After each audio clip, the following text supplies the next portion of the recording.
Welcome one and all to Grand Finals for the LPL 2026 Spring Split. I'm Mazel, I'm joined by Jay Beto. I've got Quacks here alongside us as well, and Ilya with the producer fingers tonight.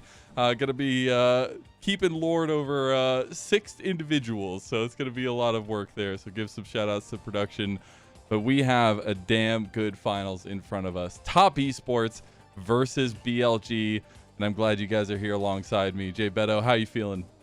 Yeah, feeling good. The recent matches in this playoffs bracket have been insane. Last night was a complete banger, and I hope that tonight can deliver just as much as last night did. This is a massive stakes match. Top Esports coming in as the higher seed, I guess you could say, because they went through the upper bracket. BLG making their lower bracket run, stumbling a little bit at the start, but have really took off since that loss originally to WE. And hey, I'm not the only one in this suit. I know now we see a look at the bracket here, so can't see all our illustrious outfits at the current moment, but looking at the bracket here, I do have to say, I think a lot of the last impressions we got from these teams are the opinions we'll be taking into this series going forward. That being TES getting the 3-0 against WE, but then BLG, even though they win the matchup against WE, they do have to go to 5 games in order to get it done. So I think maybe some doubts are creeping in about BLG, which is definitely not something that we expected to say going into the playoffs. It still feels foreign to be talking about BLG in a manner where they might not be favored against Top Esports. I will say, though, it's been a heck of a run, hasn't it? We've had some incredible stories, maybe some of the best ever in the history of the LPL, and it's been just a pleasure to get to cover it, especially with the ups and downs, the craziness in the lower bracket, and now our culmination in Top Esports and BLG. It feels like nothing else happened. We're right as rain. We're moving forward, right? That is the tradition here. As I do want to talk about that tradition a little bit. And in the long history of the LPL, been going since the early 2010s, there was an established guard, it felt like. It was always the RNGs, it was always the IGs, even the EDGs there as well. But when we started getting into the 2020s, we saw a shift. We saw the JDG squad start to light up. We saw Knight enter into the league, flip-flopping between these two organizations in JDG and Top Esports, but winning trophies nonetheless. And for me, the big changing of an era and the big start of the era was that BLG squad in 2024, where it just felt like there was a shift in the names we were seeing, the top of the table contenders, and the league itself. And I think it's really cool to signify some of that era. I mean, we had over 15 years of gameplay in this league, and I think it's just something to highlight that we do have eras being established, which I geek out about because I think it's so cool, Quacks. It absolutely is. I mean, even just you being able to separate League into those eras holistically, I think is something we're very fortunate to have as an esport. But then you look at the LPL and its own history, but recently it feels like BLG have been the team to beat, have been the organization to overcome. And I think that if you are not able to get past them, you're probably not going to be the guys getting that first seed for you to represent the LPL at the international level. So Top Esports, I mean, this was expected. To see BLG in the grand finals was something that I think everyone here on the cast, not just on the desk, was predicting to come true. The fact that it's in the lower bracket is a bit of a curveball, but still, these are the guys to beat. This is the organization to overcome, and that is not going to change tonight. Yep, and they're still the reigning champions from Split 1. Also still first stand champions and still a favorite in this tournament nonetheless.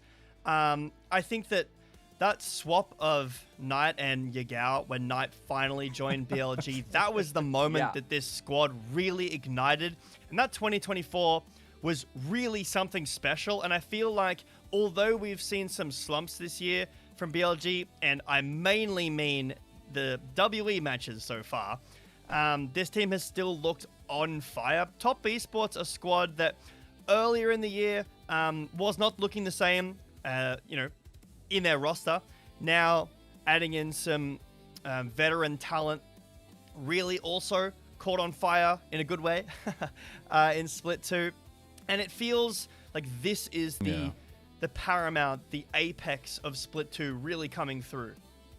Well, let's go ahead and introduce the teams then, shall we? Let's see who the contenders are for this domestic title in the spring split. It is Top Esports first and foremost, a team that reached this precipice, has been waiting on their opponent, a team that looked lethal in the upper bracket, Jay Beto.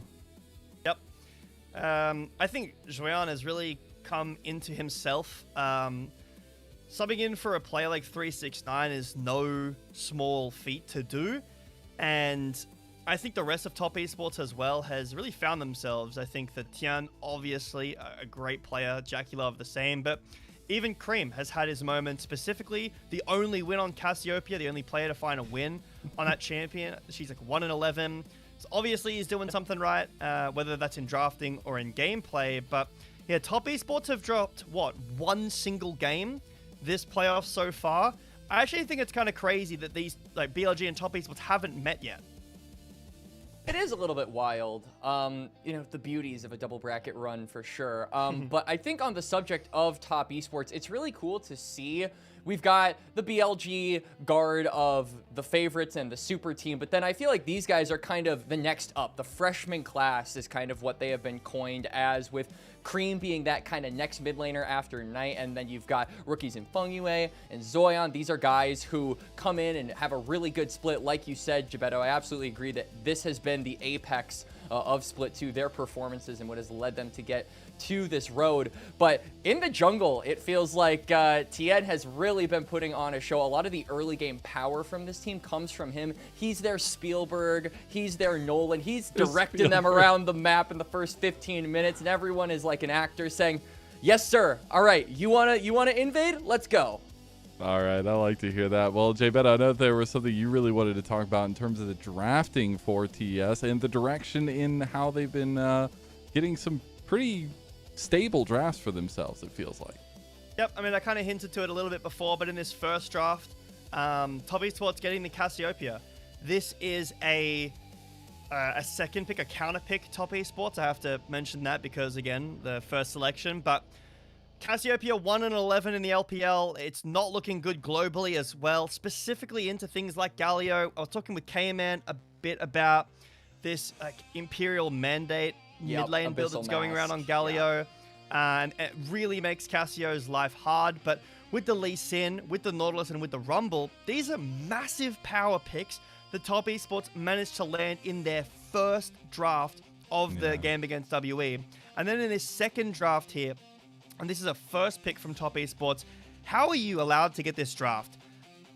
Ash Seraphine, the Akali that we saw what Knight did on Akali last night, and then the Scion that I still think is probably the best top laner on the patch outside of Rumble. It's definitely the best blind top laner on the patch too. Oh yeah. I agree with that. And that being said, though, I mean, you're going to need all the drafts you can get going against this BLG team who has made a ruckus of the lower bracket in this playoff. And the fact that we have seen so much dominance from them in that run. Yes, they did go to 5 games against WE last night, but it's still a team that is revved up and running for it. For sure. I mean, BLG, again, the expected, or one of the expected teams to get to this point. The question after first stand was, which one of these other Ascent squads is actually going to be able to challenge BLG? And for at least the first few weeks, a lot of people were like, wait, top esports, not only do they look like they can challenge BLG, they look like they can exceed them. They were on fire when we were initially going into split number 2. And then since then, it's been a little bit back and forth, but their playoffs form, if they are able to hold on to what we saw with them against WE and in that upper bracket run, they can absolutely take this series the distance and potentially leave here as the first seed, which would be a really big deal for some of the players that have never hit that high before and some who have done it, but it's been a really long time since then. Well, there's been one guy that we have to continue to highlight in the mid lane for BLG that continuously finds big performance after big performance. It is Knight. He was the MVP voted by us here in the regular season, but this guy just seems to get better and better. Like, he already owns all of the real estate in the LPL, it feels like, but he continues to grab up land left and right. And it's been really impressive to see some of the individual performances we've seen from him so far this split, Jay Beto. Yep. This was kind of a bit of a meme when it came out because this was on and after the series where BLG lost to WE the first time. So this kind of felt a little bit backhanded at the time, but now after playoffs, this is the choice. This is the only choice, really. Knight has been unbelievable so far in playoffs, specifically this last WE series. Unbelievable carry performances from him. He had, I think Grapes might have highlighted it on the desk last night. like a 13 KDA and he lost Yeah. 2 games. That's unreal. Yeah, it really was. And it's just going hand in hand with the other man in the solo lane here as well. In Bin, the titanic fists of BLG, the left and right hands of this team, and it feels like these solo laners just will not quit. Both of them having huge individual performances across the playoffs. These are all stats throughout the playoffs themselves, and he, at least Bin, has been a great counterpart to what Knight's individual performances have been because he's been able to be flexible, Quacks. And I think a lot of it comes from the fact that Bin is just so good at soaking up side lane pressure. This guy is capable of weak siding, and I think that we have seen that so many times throughout their play in just 2026 alone, I think. And so when you've got all of this side lane soaked up pressure, they're going to have to rotate to you to deal with you on a side lane, and that's where Knight comes in. He picks them off one by one. I think back to the LeBlanc game where he was just styling on his opponents, and that really was kind of the recurring pattern. Bin would just be split pushing, he would be doing his own thing, and then everyone would go to deal with him. Knight would say, oh, these guys are walking, but they're not doing it together. I'm gonna kill them one by one. And so I think that the synergy between these two solo laners, it's been highlighted to death several times since they started working together on BLG, but they just keep delivering. That's the craziest thing, is it just does not stop. And I was still so crazily sought after looking at the KDAs and stuff for the regular season, where Knight was like 4 out of the 5 most kills in a single game throughout the regular season itself. But I mean, getting to watch them do their things has been incredible nonetheless. That being said, though, we are getting to those walkouts and we're getting to the opening ceremony, so let's go ahead and kick it over, and we'll see our casters afterwards as well. We'll see you there.6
月的武汉，醒醒，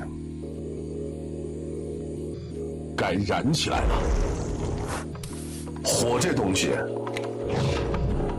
点了就别想灭。有些事试一次好玩儿。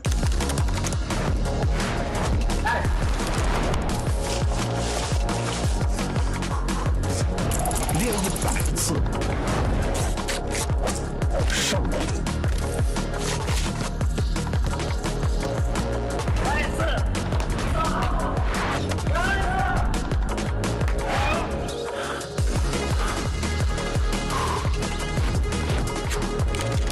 磨10000次，那是要在最烫的火里。看看自己到底多难啃。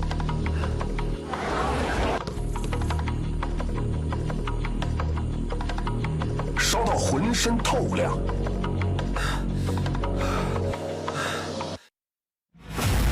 就该往冷水里钻了。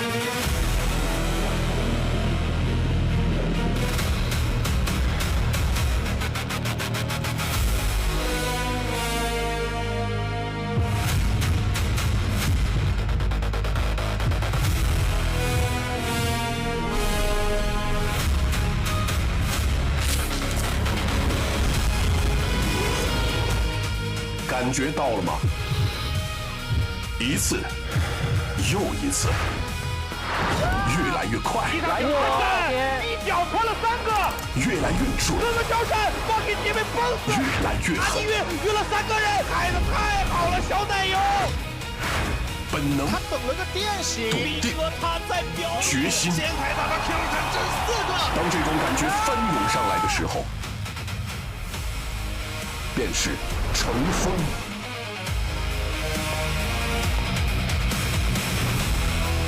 刃都开了，还藏什么？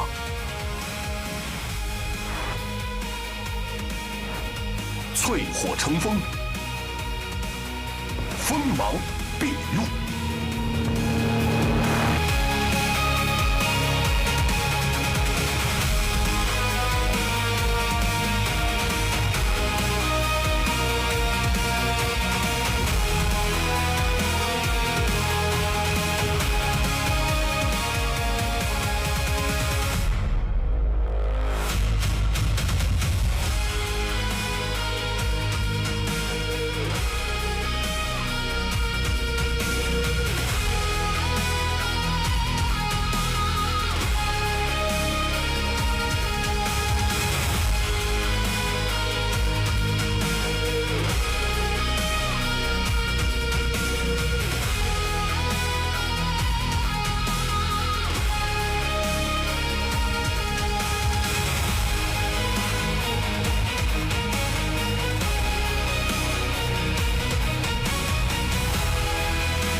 Here we are, folks. Hope you enjoyed that amazing opening ceremony. Our players are now at the stage, and that means we are getting set to finally bring this grand finals to the forefront here. Welcome, of course, to the caster desk. I will be your play-by-play for today. Slayer, of course, joined by Super K-Man Rocks and Dimitri Alkbattery Toledo to round out your crew as we look to crown who will hoist the Twin Silver Dragons today. Who will find themselves Split 2 champions in the LPL? And how fun is it, Alka? The last time me and you were on a grand finals, my friend, it was this very matchup.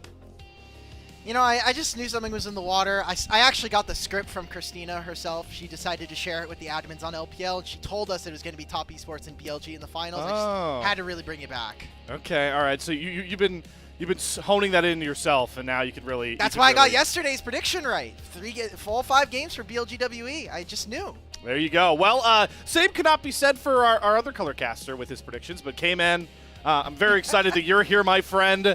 How we feeling, man? Top Esports, BLG. I know the draft is soon to start, but how you soaking it in?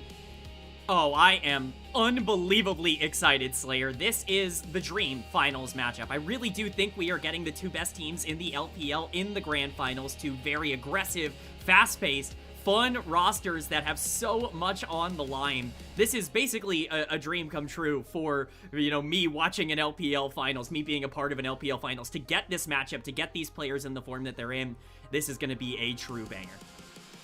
A true banger indeed in all allocations. It's also fun because this matchup, obviously both our teams are already going to MSI, already going through to the main stage of that tournament. So now we could really just hone in and focus on some premier games, some premier LPL games of action here to see who can grab this title. A really big shout out to our pre-show, Mazel, Jay Beto, and Quacks going through, really breaking down all of this matchup. So now, though, Dimitri, we can, of course, push forward to start talking about what we expect the draft to look like, what we expect to see from Top Esports up against BLG, because like we heard the desk say, they haven't matched up all playoffs long. So we have a bunch of tape on both these teams, but it's been a while since we've actually seen Top Esports take on BLG.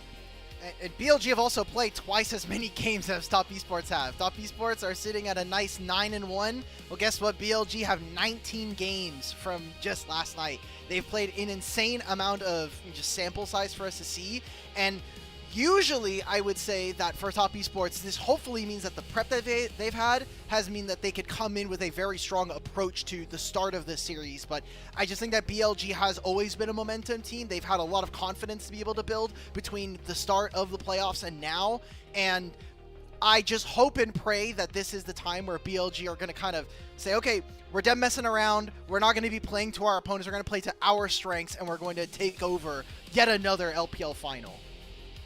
And sample size, it's a blessing and a curse. It's a good and a bad thing. Sample size means you've got a lot of practice. It also means that you've been going to a lot of games. And we'll see if BLG can use that experience well as we jump into draft here for game number 1. Getting the big picks out of the way early. Seraphine, Bard, Orianna, and Ezreal. Immediately, very obvious picks taken off the board here. Still growing pains with the first selection stuff. So for all of our, OG fans, we are getting a traditional draft set up for this one. Blue side, B1. And we can already see, I could make the Orianna joke with K-Man. Don't have to worry about that one this time round. But, hey, listen, we've got a lot of bot lane focus coming through to these bans already. And it'll be very interesting, all to see how this plays out as the series goes on, because we've talked about BLG endlessly as a team that likes to play early for top side, kind of let bot lane relax, Viper not do too much. But up against Jackie Love and Top Esports, that's probably the most treacherous team to play that style against. I mean, look, there's been a large focus on both the jungle and support roles, both here in the playoffs. So whether this is meaning we're going to be getting Karma early on, who has dropped a little bit in priority, or if we're going to be just getting the stock standards, the Jarvans, maybe even the Wukongs to start. Just a real quick on draft, I know you were talking about kind of the side select. Because Top Esports are coming in from the upper bracket, they got to choose both side selection and which side of choice for first pick or counter pick. So their reward, I think, very justly earned. It's just going to be Rumble here. Swayon, get him a winning matchup. Not just a winning matchup. Top Esports consistently ban out Rumble, and when they don't, it's banned against them. This is a pick that they have dominated on with Zweon throughout this split. He is undefeated on the champion so far in Spring, and his KDA is something like 25 on the champ at the moment. He has been utterly ridiculous on Rumble so far in the Spring split. This is a really big first get. You are trading it for the Varus, which most people consider to be the most consistent AD carry in the game, and kind of your pick of engaged jungler, whichever direction you want to go, but it's hard to go against the stats right now. They clearly feel very comfortable with this carry pick on the top side. And speaking on that word comfortability, like we kind of led off this draft with, Varus makes sense for a lot of reasons, like you pointed out, K-Man, but of course, a champion on can easily leave on his own bot side, and unless they're making very big overload plays to dive this Varus to make ganks happen on top of Viper, should be relatively safe here. The J4 is going to come through here for Shun to provide a key engage tool, and we'll see exactly what BLG want to pair that up with.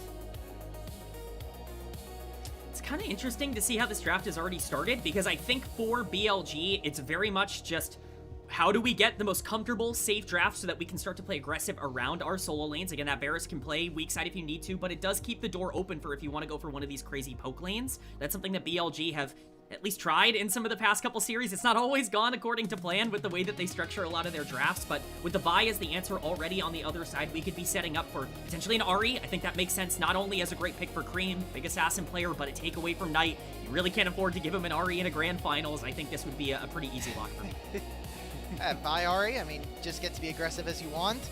I am a little bit worried because I was going to mention Ryze is still up, but instead that's going to be the answer. I think Cream has been one of our better side laners. We're getting Cassio as the answer, something that I've waxed and waned on. I've gone back and forth as to how I feel about this matchup, as we've seen our a couple of players around the world play this.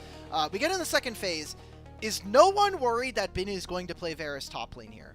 Because that is something you have to keep in the back of our minds, although it's definitely less likely from what we have seen as a trend. You know, it's a good shout. We'll keep that in the back of our minds to see, especially how the second phase goes out. Back on that Cassio point very quickly, though, for me, usually it's a simple measure on how I feel about this champion's going to interact in a game. It's all about the range thing, right? So for me, staring down a top side where it's Vi, Ryze, and Rumble, I actually do like this look for Knight on the Cassio. I know it's been a very polarizing opinion on how this champion fits in. It's also Knight playing the champion, guys, so you always have to remember the fact that this guy's just the best player in the world. So whatever he picks, you got to feel a bit confident in how he'll play onto it. Moving into the second phase bans, though, it looks like so far Jackie Love going to lose access to more of his champion pool, and the Ambessa ban signals the Top Esports are not believing in any sort of Varus top shenanigans. I get it. I mean, right now, I would also feel pretty comfortable that Varus is likely going bot lane. I think it's very, it's possible, certainly, that it can go top lane for Bandit. He is definitely an aggressive enough player to take this. I just think that safety on the bottom side makes a lot of sense. And look at the supports that are still available. So many that pair well with Varus are still on the board. They really haven't focused a lot in the second rotation on that. And so kind of have your pick of the litter here if you do want to go for that complete bot lane, especially with things like Sion taken off the board, these safer matchups on the top side. We'll see how aggressive BLG want to be in game number 1. We highlighted those solo laners for Billy Gaming. Knight has a carry in Cassiopeia. We'll see if Ben takes another one here. Jesus Christ. Okay. Yorick is fine. Something that is going to hopefully match into Ryze later on, and double AP solo laners means that Merc Treads is just going to get a lot of value here for him. I think right now for BLG, they are showing a composition that can be pretty stifling for what Top Esports want to do. Outside of the Equalizer, I think that forcing the Ryze and the Vi to walk into a Cassiopeia and a Yorick sounds like a nightmare fuel. So with both support counterpick coming up here for BLG and on, and now what looks to be some kind of Sivir, and wow, it's an Alistar lane. Okay, they don't want to potentially play range. We're going to play forward here. I don't know if I like Camille here. I think Camille Varus can be very squishy, and Alistar is pretty good.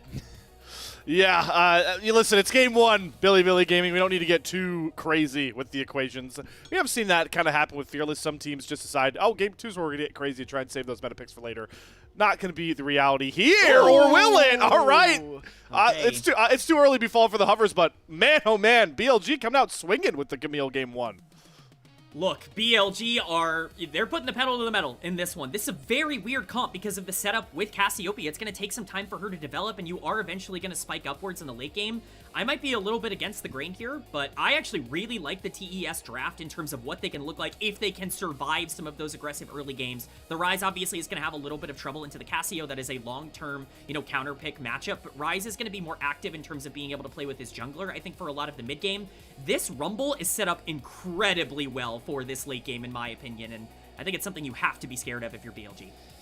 I'm a bit worried here for Rumble. I think Rumble gets a bit worried about having to play into, like, Yorick Wall, into Jarvan, and even Camille. Camille plus Jarvan suddenly is now a kill spot for anybody if we're in the river on these 5-on-5s. We've seen On really, really good about playing on vision and playing in flank angles, and I feel like this plays into that kind of identity for them. This is absolutely, like, I think the most, like, predictable BLG draft. We're playing a really, really aggressive 2v2 in bottom lane. We're trying to play two solo laners that not only have agency, but have kill threat individually, and then a jungler that's just going to enable all of that to tie the room together. We'll see if we can find some success, because there's been a lot of scary games for LPL teams going into a comp like this from Top Esports. I think, K-Man, I see your point about the draft, and for me, on top of that, all of what you're saying, I just worry about JackeyLove Sivir scaling to infinity, but here we go! Game 1, Split 2 Grand Finals. Top Esports, BLG, a rematch from Split 3 Summer last year, has finally hit the rift for game number 1.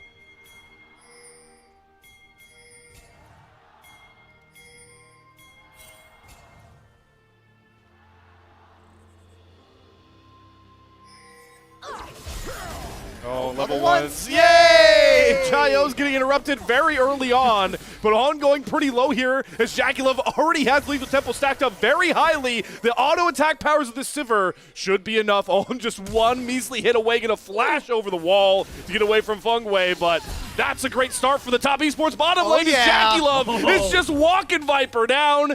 Both flashes coming off the board for BLG's bot side.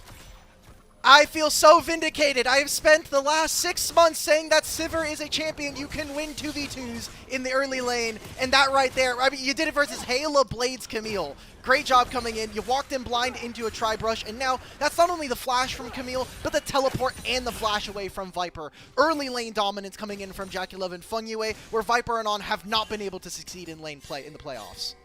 That's exactly the point. Viper and On already a bot lane that we expected to struggle early on, and now they're really going to be in a bad spot. What this does is it opens up the map even more for TN on this Vi in the early game to either make a play around bot side or not worry about Camille being able to retaliate as aggressively to any sort of engage on the mid lane or on top side if you want to go for it.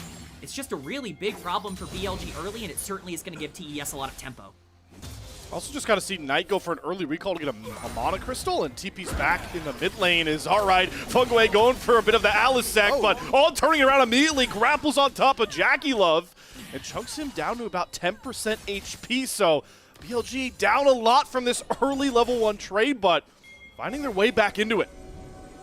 JackeyLove getting dangerous there in terms of the positioning. This is a little bit of the scary part of playing the Alistar specifically with the Sivir, is as much as I do like Sivir's laning phase, it can be more difficult to execute early on when you pick this engaged champion. We've seen it from a lot of teams throughout the playoffs so far. Investing into that engage towards the back end of the game really only pays dividends towards the back end of the game.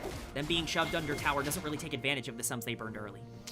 It's also, we know what spells JackeyLove has. When he throws the Q out there and you already know he started W level 1, On's like, cool, there's no spell shield. I don't have to worry about it at that point. So I'm under no threat of anything happening.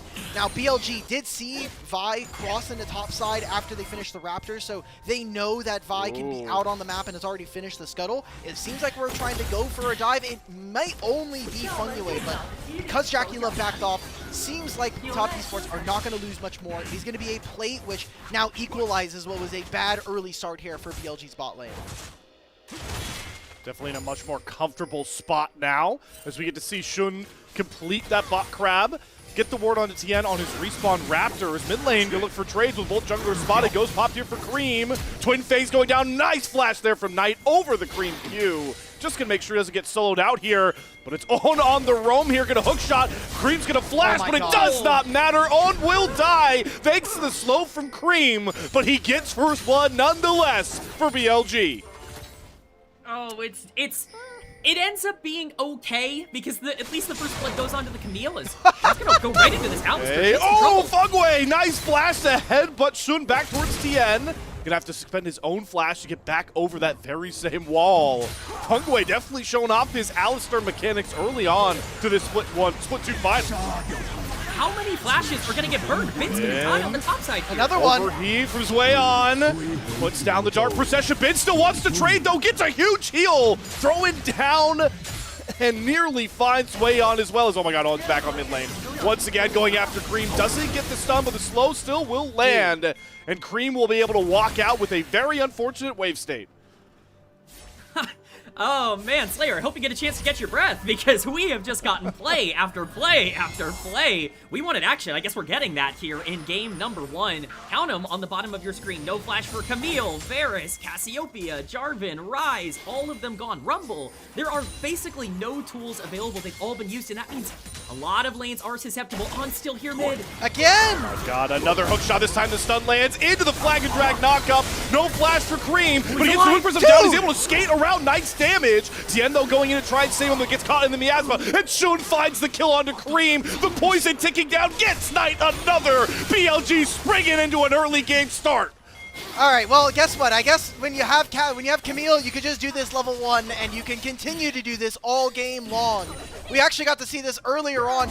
It has been starting to pop up. Camille has been starting to make her way into support. We've seen support start to move across the map, and control of mid lane is now name of the game. We're getting gold leads here for Knight and for Shun early on, and who cares about the early flashes? Who cares about what's happening bot lane? We're getting an advantage for Cassiopeia ahead of the Ryze. It's a dream situation for BLG. This fight can't possibly go better. Obviously, Cream's stepping up because he feels like he has his team around him. But the problem is, it's just an underestimation of what the damage is like going to be coming in here. Cream just dies to Shun's Q, and at this point, Tien is way too low. The Vi is not at that power spike yet. If you're fighting before that first item, you're going to be in a much worse spot. It turns out that when Shun has a fully stacked Conqueror, Jarvan Q does 1,000,000 damage. So great job to him. Jarvan's feeling good. 1,000 gold lead here for Billy in the first game of the finals. And now they get complete access of this dragon. I don't think that with Vi on the top side and with Jackie Love now having to catch this wave, I mean, Viper could just TP. He'll hit level 6 on the next wave. This is great for BLG. This is exactly the kind of start we wanted to see from them here with this kind of draft. Dragon secured, like you mentioned, Ulk, in expedited fashion as well, to give them that opening to the win con. Gonna have Grub spawning in about a minute's time after that, but Shun is already 500 gold up over Tien in this jungle matchup, and you guys already highlighted how good of a start this has been for Knight, so we'll see how much priority BLG will put towards these Grubs to maybe try and slow down Top Esports' win con, or more importantly here, you know, just maybe try and get Grubs onto a Yorick. I know, pretty crazy concept. I think that's gonna especially be on the mind of BLG, not just because of the Yorick, but also because of the Varus in the late game as well. Like, you're gonna be able to siege down these towers incredibly quickly, start to escalate this game very, very fast. If you get any sort of gold onto Viper, this becomes incredibly difficult. He's still in the mid lane. On is here. He's in danger. Oh boy, here's another hook shot. Fugway not gonna dash away from it, and the Twin Fangs show no mercy. Knight picks up another. Yeah, Camille Cassio, how are you ever supposed to play? And this is the worry that I had going later into this game. I think that while I had my own concerns about what BLG were going to do if they fall behind. Oh, Tien cease and desist. Viper oversteps on the bot side and gifts Jackie Love a kill. Something back for Top Esports. All right, sure, I guess. We're just going to continue fighting.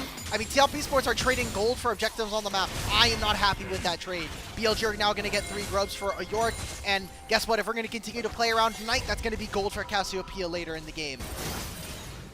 It's exactly what they want to do. BLG are just playing to their win condition so well. I think so far, obviously, Honest had such a big impact. Not Equalizer slow. Petrified Gaze immediately throw down. Fugway was the only one to take the round warp, but he's going to flash on top of Knight's head to get the knockup. Stun lands, and the Flame Spinner will get Sway on a big shutdown. Gage comes on top of Bin as well from Tian over the wall, and it's more flashes having to be expended by BLG. Top Esports are not going quietly down in this early game, and Tien's going to look to keep pushing the tempo forward, but On was waiting in the wings there with a hook shot to find the stun. Tien and Shun going blow for blow. It's the flag and drag on to 2 here, into the Cataclysm, dunked down with a headbutt. pulverized. Gets just enough space for TN to find that kill. Funkaway desperately trying to get out. He does find decent space. Everybody flashing away from the fight as Ben tries to chase down Top Esports. The TES, they are in the wrong jungle, and Knight has returned. Down goes Swayon. Cream flashing forward to try and find these trade kills. It's Pandemonium in the BLG jungle, but it's the golden left hand that will clean it all up. Cream over the wall with the blast cone, limps away as the only survivor, but not for long. He passed correctly away from Ben, and finally it's over. What a bloodbath! We're just continuing the fight. Every single summoner spell is just a means to get 300 gold at some point there. What are Top Esports doing? We were saying that maybe TN is the greediest jungler. Maybe all of Top Esports. We're getting dragged into this play. We're losing gold around the map, and I continue to come back to this Cassiopeia. Now up 1,000 gold after dying. She TP'd back into that fight, and Cream, he had like no mana at the end of that fight. He came into that fight with like 200 mana. I don't really know what to tell you. It looked so good at the start. Swayon gets a free kill on the Rumble, and I go, okay, well, you can start playing towards that, but now Swayon's getting targeted. Yep, just trying to go after a Scuttle Crab. Dude. And he finds Shun and Knight waiting in the wings. It's another max range Q from Shun to get him his 1,500th kill as a duo with Knight. How ceremonious to find that pick onto the rookie. I mean, we have no seconds to breathe. It's a 2K gold lead now for BLG. Where is that? Oh, yeah, it's on Knight's Cassiopeia in the mid lane. Oh, man, things have really gone from bad to worse. That's on top of the fact that BLG already got the grubs earlier on as well. Dragon's going to be spawning in just under a minute here, and they're very well set up to be able to contest that in the same vein. The ultimates are going to be on cooldown for Top Esports, but like, I don't know, man. We're taking these fights for no reason, and we're putting ourselves into a position where we have to make these miracle plays in order to get back. All right, audience members, this is our time.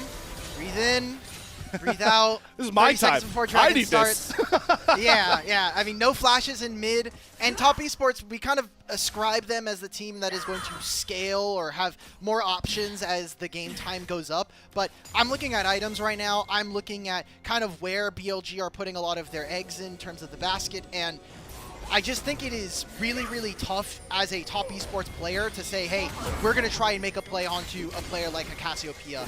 If you find on, that's great, but Poke shots. Oh, the Ignite, I think, should be enough, but TN falls with the season assist on top of Knight's head. Good double knock-up, but the Petrified Gaze stuns TN up, flashes out the Cataclysm and gets the Realm Warp out, but he goes right into Viper, who puts an arrow through the chest of TN, and Cream cannot escape Shun's very same Q that killed him off earlier. Another fight, another BLG win. Oh, man.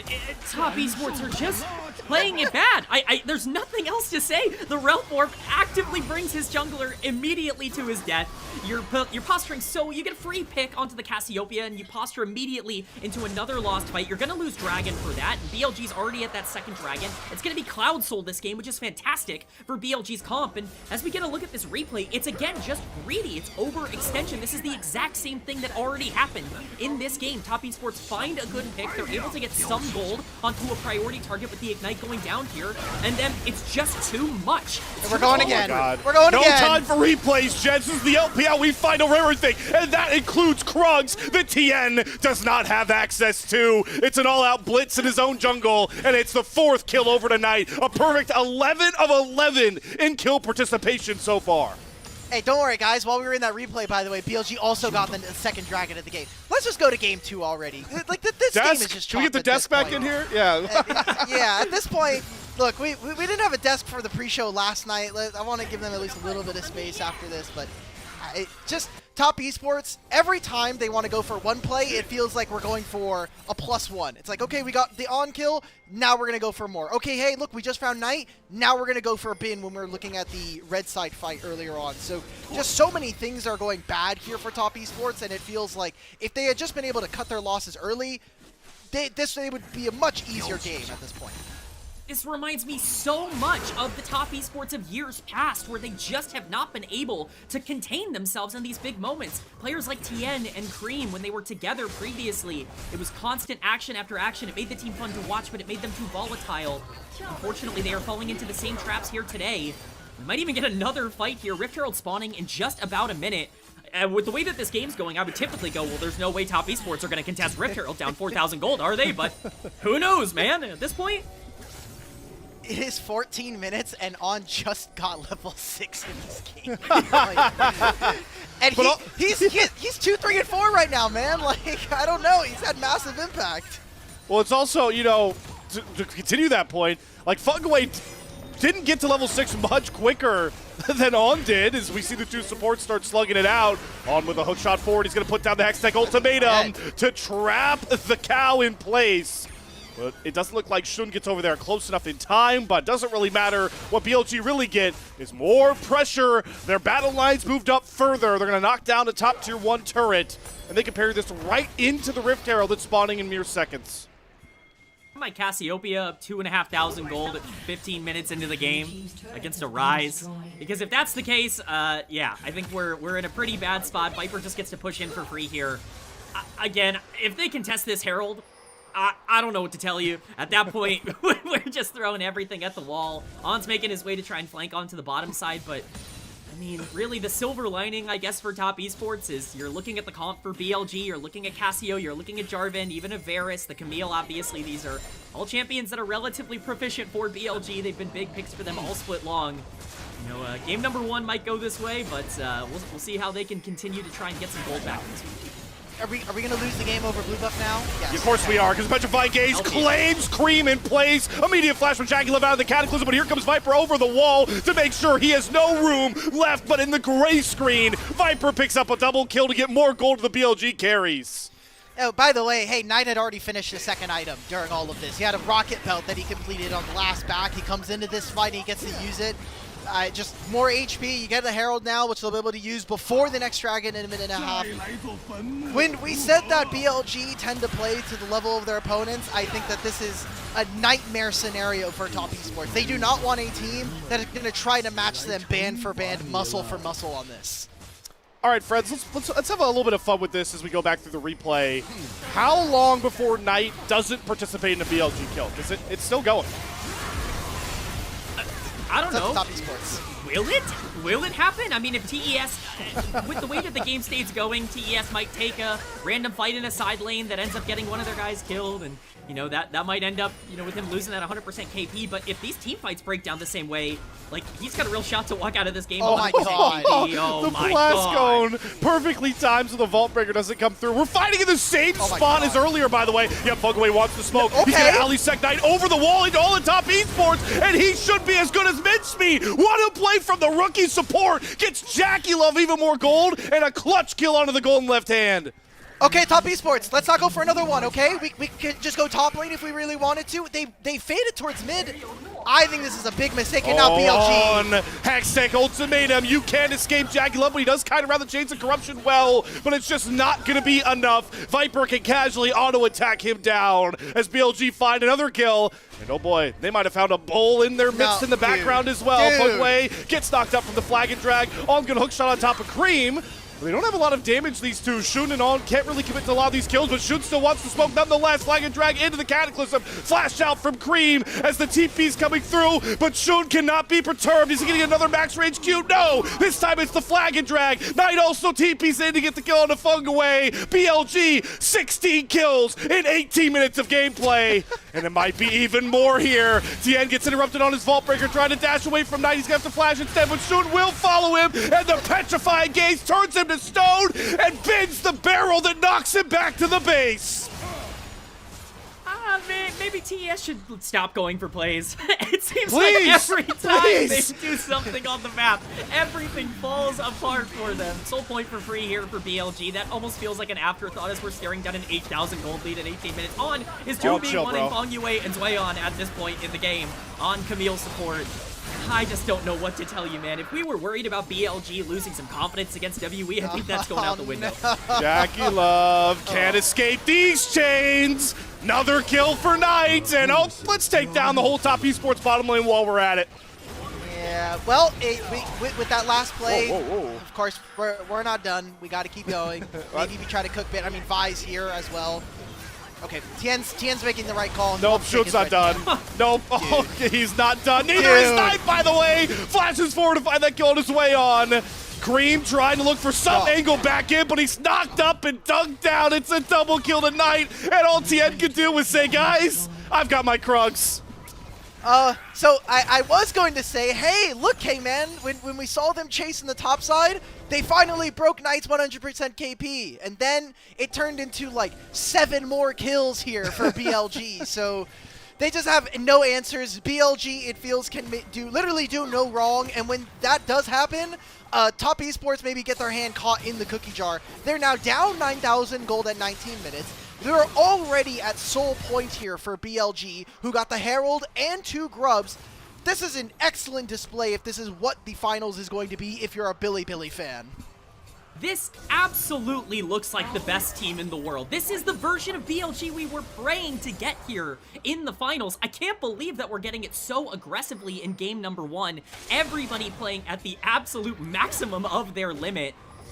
You can't ask for more. For Top Esports, it just feels like you're running out of steam already in this first game. You need to get that Roa completed for Cream. You're not even going to be relevant on a champion until you've got the full stacks coming in because he was so delayed. And now we get to start a Baron as it spawns at 20 minutes because what are TES going to do, fight us? That's exactly what they want, K-Man. Or maybe they look to pick off Cream on this side lane. Knight slithering forward. Does not find much but a bit of chip damage onto Cream, so just going to be a bit of a bait and switch there on the Baron, but the vision is still very dark in that river for Top Esports, so they're going to have to be worried about that pull anytime, any place. If there is any way we are going to see TES take a win from this position, it needs to come off of 2 separate angles. Either Fengyue and Tien need to finally link up, get some kind of play that is going to not only displace the Cassiopeia, but allow for Cream and Jackie Love to kind of plant their feet and get their damage down, of which, by the way, we still need to finish the Seraph's Embrace here for Cream 21 minutes into this game. Or 2, we need to see BLG absolutely fumble, which has happened in this playoffs already multiple times. I mean, yeah. You can talk about BLG's team fighting being a little lackluster. I think they have a little bit of a head start in this one, maybe on Top Esports towards getting to that 5v5 potential. But you're right. I mean, it really just comes down to getting any gold onto your carries. Everybody is just so far behind. If you can play front to back, I think there is a chance that you can catch a couple of these members out in more aggressive positions because BLG's comp isn't exactly set perfectly for 5v5s, but the drifting is coming through, unfortunately. No driver's license for Shun on the Herald as he runs it into the wall. Vibes license, no driver's license. That's the Shun way we're currently at. No Baron, of course, going to be the real prize here for BLG. I think they're just hunting these side lanes, daring either Cream or Zweon to overstep, because they know Cloud Soul is in about a minute 20, so if they can find a pick now, makes it even easier to go after that buff, but it looks like Allen's going to get picked off, trying to recall in an audacious barrage, but he recommits with the Hextech Ultimatum on Tien to try and hold him in place, but there's Cream to find the first kill. Equalizer goes down, there goes Tien all the way after Viper, but the Petrified Gaze will catch some, but not Tien, finds the kill onto Viper. Sun goes down next as Jackie Love has showed up to the fight, and they're flashing after Knight. They know they need every kill they can get, and just like that, TES 4-0 out of nowhere. Those are the bounties that they need, and this is going to be Top Esports moving over to the Baron, but I look at the minimap right now. There are still 3 turrets sitting in these lanes right now. They need to be able to turn all of these standing gold into anything at this point. On doesn't get the hook shot over the wall, maybe puts it over the thick part of it. Yeah, isn't able to get over, and I thought after maybe this was going to be them not being able to move, but Bin wasn't able to stop Rumble moving forward, and Funny with an insane find. Hold on. Bin TP'd in on the respawn. They're trying to contest 2 versus 5. Cream's already low. Tien's dead! The spade slam down for Bin, gets the first kill. He gets a second as he flashes on top of Cream. Gigabin's already in maximum form in game 1, saving BLG from losing this Baron as Viper TP's in, and he'll help his top lane partner in crime secure the Baron that was never destined for BLG. Stop giving me hope, Top Esports, Swayon. There goes your hope, K-Man. It goes down with Swayon's 4th death of the game. I can't do it anymore. In game 1, I've already gone through the whole roller coaster. I've gone through every emotion possible in this first game. BLG are going to get soul off of this as well. the moment we think that Top Esports find anything, whether it be a pick in the jungle, whether it be a good team fight, whether it be a Baron, leave it to BLG to find one way back. Giga Bin on this Yorick. Oh no. Knight's the just Prince tries to dancing go in at the his king, and he doesn't have a chance in the world.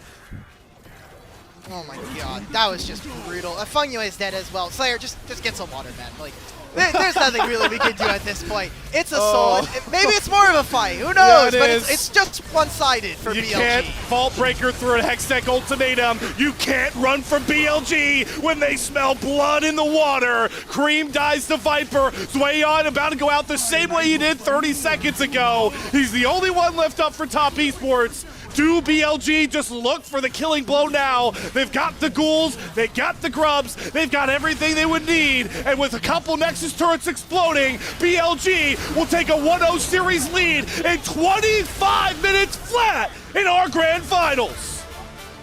Hey man, that's 40 seconds That's 40 seconds slower than the fastest game in playoffs. That was an insane blitz from BLG. Crazy performance that we've got from them here, and look, he may have looked a little bit off in some of these, but On, I mean, if it's not Knight getting MVP, On definitely deserves it, man. He smurfed the hell out of this game and basically set up this entire team for success. On was the catalyst, he was the initiator, he was the one who gave me hope in both directions. He was everything in this series emotionally, the beating heart of both BLG and Top Esports in terms of how this was played.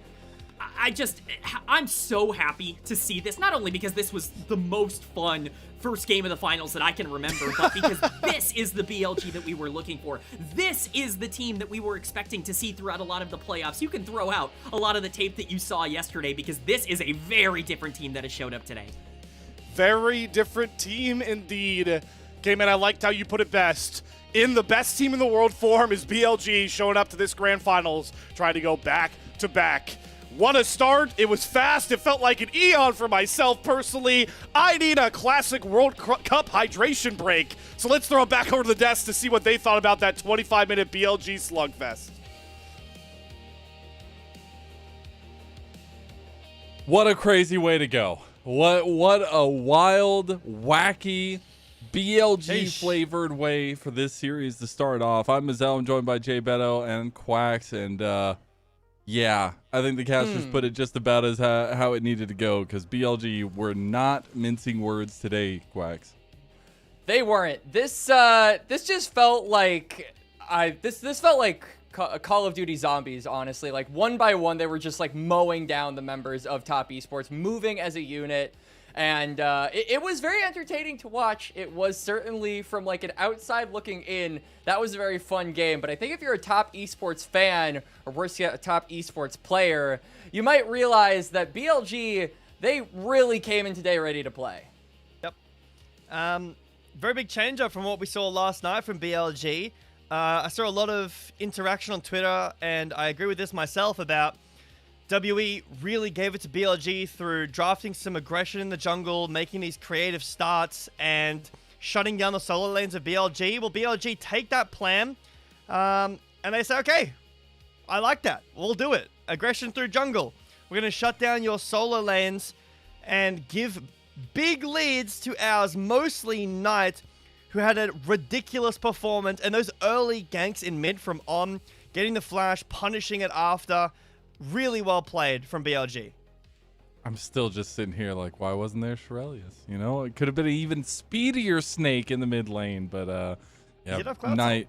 I mean, I'm glad we at least got to the MVP graphic for Knight before we got into the series, because again, this guy has just been on a rampage in the playoffs. Not only that, but in the regular season as well.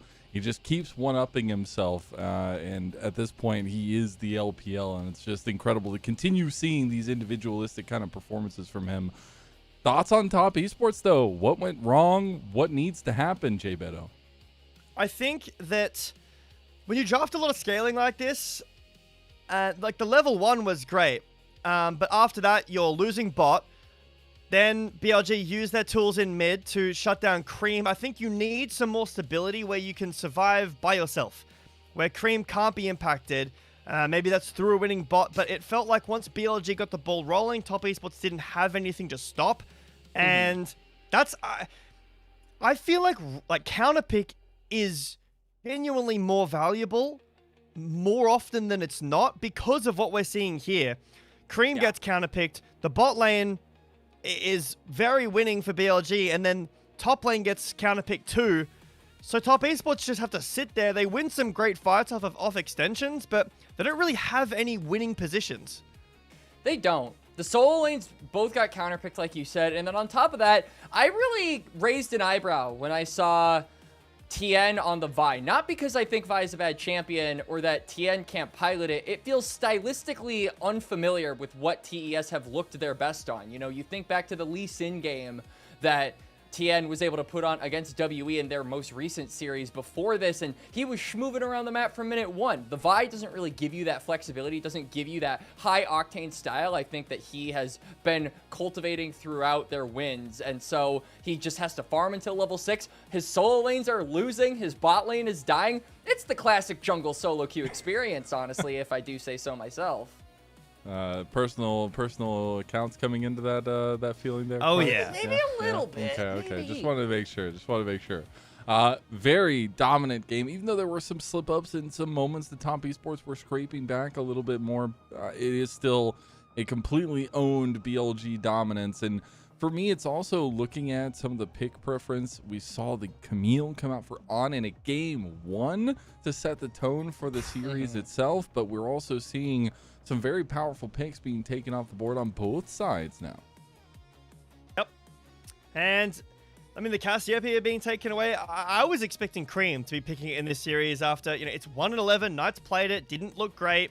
But the Rise, we were talking on the desk, going through these picks and bans about how both Quarks and I felt like Ari was the better choice in this draft. It allows you to fight earlier than the Rise does. It doesn't die as easily to those on shenanigans or you know, has movement speed, has a bit of self-peel with the CC, and also is a bit of a better matchup into the cast. We've seen Knight play really well on it, but the Rise just gets destroyed, outranged, outcleared, as Cass gets the mana online at least, and then really does more in team fights as well, as Rise can't impact the map. Oh, sorry, yeah, Rise can't impact the map because he's constantly under his tower. Knight, pretty well deserved. For sure. Knight with a really good performance. And I mean, on top of, I think, the matchup already being a little bit rough for the Rise, just to impact the map, like you say, you can't get out of the Cataclysm. I think that Shun had a lot of really clutch ultimates to set up for easy pickings for the other members of BLG this game. He was the catalyst alongside On. I absolutely agree with what K-Man said before they switched to us on the desk, where he really was the beating heart for both teams, because there were certainly some moments in that game where I was scratching my head a little bit, but him and Shun just set up the lanes to essentially get free money. Yeah, well, thank you for breaking that game down, fellas. What an entrance to this series. Hoping we get to see a little bit of life from Top Esports. Before we get going, though, we got to give a special shout out to our coffee members. If you would like to support this project and the volunteers that make this a daily effort, please consider going and becoming a coffee member, as coffee is the best way to support this project, since the vast majority of those contributions go directly to the show in terms of assets, in terms of the broadcast itself, as well as paying all the volunteers that are a part of this one. Subscribe, you get a little bit of early access to content, and we'll have some more international interviews coming your way here soon, so make sure you go ahead and get subscribed. That's it from us for game number 1. When we come back, we'll start breaking down that game number 2.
Welcome back to LPL English, your unofficial home for everything LPL here. I'm Mazel, joined by Jay Beto and Quacks. We're getting ready for our game number 2.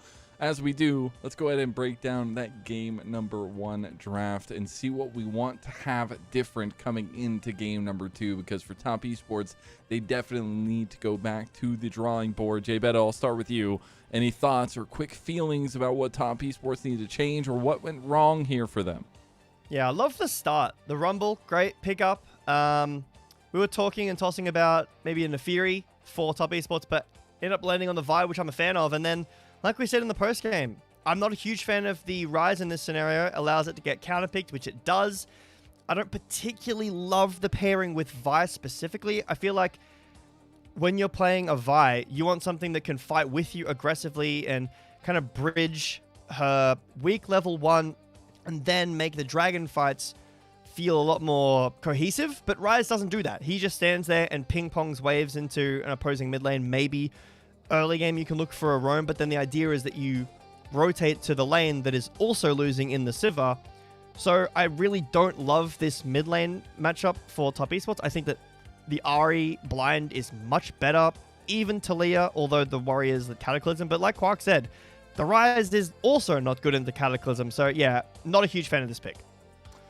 I agree with you. I also think that generally BLG's read on the draft as well was really good. They eliminated things like the Lucian for Jackie Love to get going early, the Lee Sin for Tien to do stuff early, and this is the style that I think we have really associated with Top Esports. So the fact that they take that away, kind of force and shoehorn TES into going a more scaling style comp, which they aren't nearly as efficient on executing with, I think was a good plan from them going into game 1.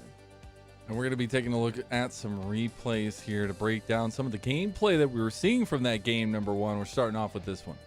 Yeah, so this is after Knight's been caught, and Top Esports are kind of just running at BLG in their own jungle to the point where, I mean, they get Shun, great, but then Knight respawns TP with Flash. He's level 8 as well. Like, he's significantly stronger than Feng Yue is at this point, and Tian as well. Cream's low mana and is basically out of the fight. And then Top Esports like hit the blast cone. They go back in. This is a massive overstep in a game where they're actually sitting okay. You know, Rumble's got a bit of a lead. Mid lane is even, and then Knight just completely pops off here, gets multiple kills, and this was really the start of BLG taking off. It was, and there were a lot of instances where I felt like the Top Esports members would like go in to save one another, but the person they saved would be like, no, I want to save you back. I have to make sure that you get out too, and then they would die in the process, and so it just resulted in both of them getting killed, as that was basically the story of this entire game. I mean, you look at a lot of these plays and you see Top Esports trying to cover for their members, like in this second replay. They go back in to try and retake some space, but then they just end up walking into 3. Even though BLG are like low health bars themselves, they're like, hey, wait, hang on a minute. There's 4 of us. There's 1 of you. We're up 8.5k gold. We can just go back and keep attacking you. Yeah. I think that's something of a strength that we've seen, at least in terms of that snowball potential or that one-sided potential. But it's a nice little breakdown. Thank you, fellas. As there's something we wanted to bring up from the pre-show that we wanted to bring into the fold here, and it's talking a little bit about that legacy for a couple of the big names going to bat tonight. Some that we saw popping off in that game number 1. 12th finals for Knight. The lord of the LPL, it feels like at this point, a 7-5 record already, at least being able to find that potential setup for him. But it's also looking at Jackie Love in terms of having a 10th finals, having made it back to the finals itself after some trials and tribulations for him, and obviously 2 very, very big accolades for some guys that need to step up to the plate tonight and deliver some of those veteran experiences, Quacks. For sure. And for Jackie Love specifically, I mean, he wins this, he would be tied with Name for the most titles of any bot laner. So I think that there is a good amount of accolade recognition on the line for him. Knight, though, I mean, this is the winningest player in the LPL, so this just kind of feels like another Tuesday for him. And that game felt like another Tuesday for him, honestly. He was just demolishing Top Esports the entire time on the Cassiopeia. And I feel like it's really fun as we go further and further into Fearless Best of Fives, especially with BLG, where, especially since they've entered into the lower bracket, they just come up with increasingly more creative ways to get Knight on a carry champion where he can just start killing everybody. Yep. Yeah. And tied with Xiaohu, just want to give a quick shout out. So a massive legacy with both of these players here. And Jackie Love couldn't really get off the ground on this Sivir. Had the potential to do so if the game went slightly longer, even despite the game state. But BLG won the game in, was it 25 minutes? So never really got there. Hope to see a little bit more from Jackie Love in the bot lane in this next game. Yeah, and I want to see some hyper carries come through. I want to see a little bit more fireworks going on in that bot lane and see exactly what we can get there. For that being said, though, I think there needs to be some kind of, I guess, respect given by Top Esports over to BLG. This run has been incredible, and it's something that Top Esports can't let pass them by. They had been dominant in their upper bracket run as well, and so I want your key figures here going into game number 2 from both of you. Let's start with you, Jay Beto. Yep. We'll start with BLG. Knight, again. Knight, Bin, the solo lanes, like we mentioned with the two hands. Massive players in this series. But for Top Esports, I really feel as though the bot lane as a duo is weak for BLG. And I want to see some prio levied through bot lane for Top Esports. Getting a matchup that you can really slam, get a big lead, and try to transition that into some good fights.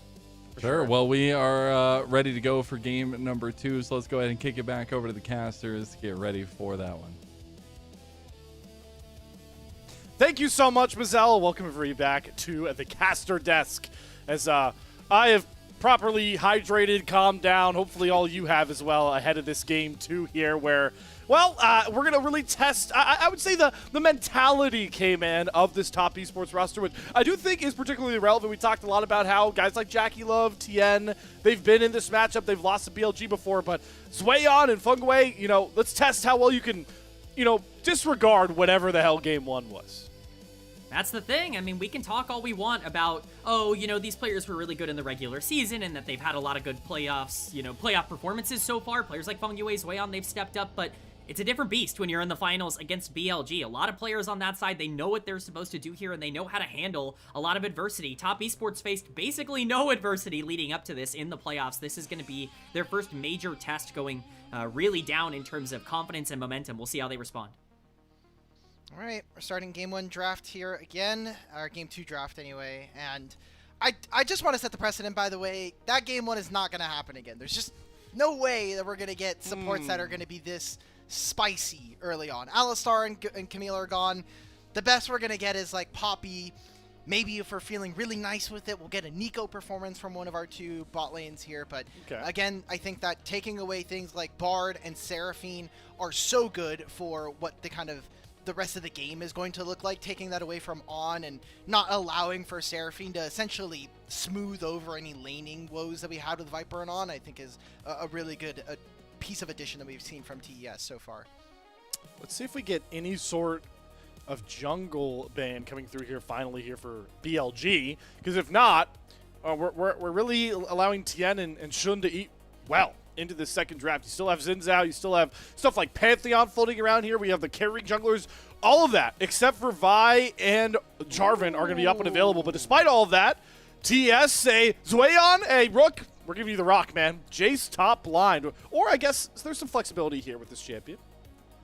There is flexibility, but this is Zwayon's champion. I mean, when you go back to his time in the LDL, when you look at his solo queue account, when you look at his gameplay here in the LPL, I mean, he is a Jace player through and through. He's probably looking at that game 1 and just wanting to go to as much comfort as possible, and that's exactly what this is. It's going to set up Bin to be able to take that Cassante on the other side, but Lee Sin, I actually really wanted to point that out. That is one of the main first rotation bans that was let through here in game 2 that was not in game number 1.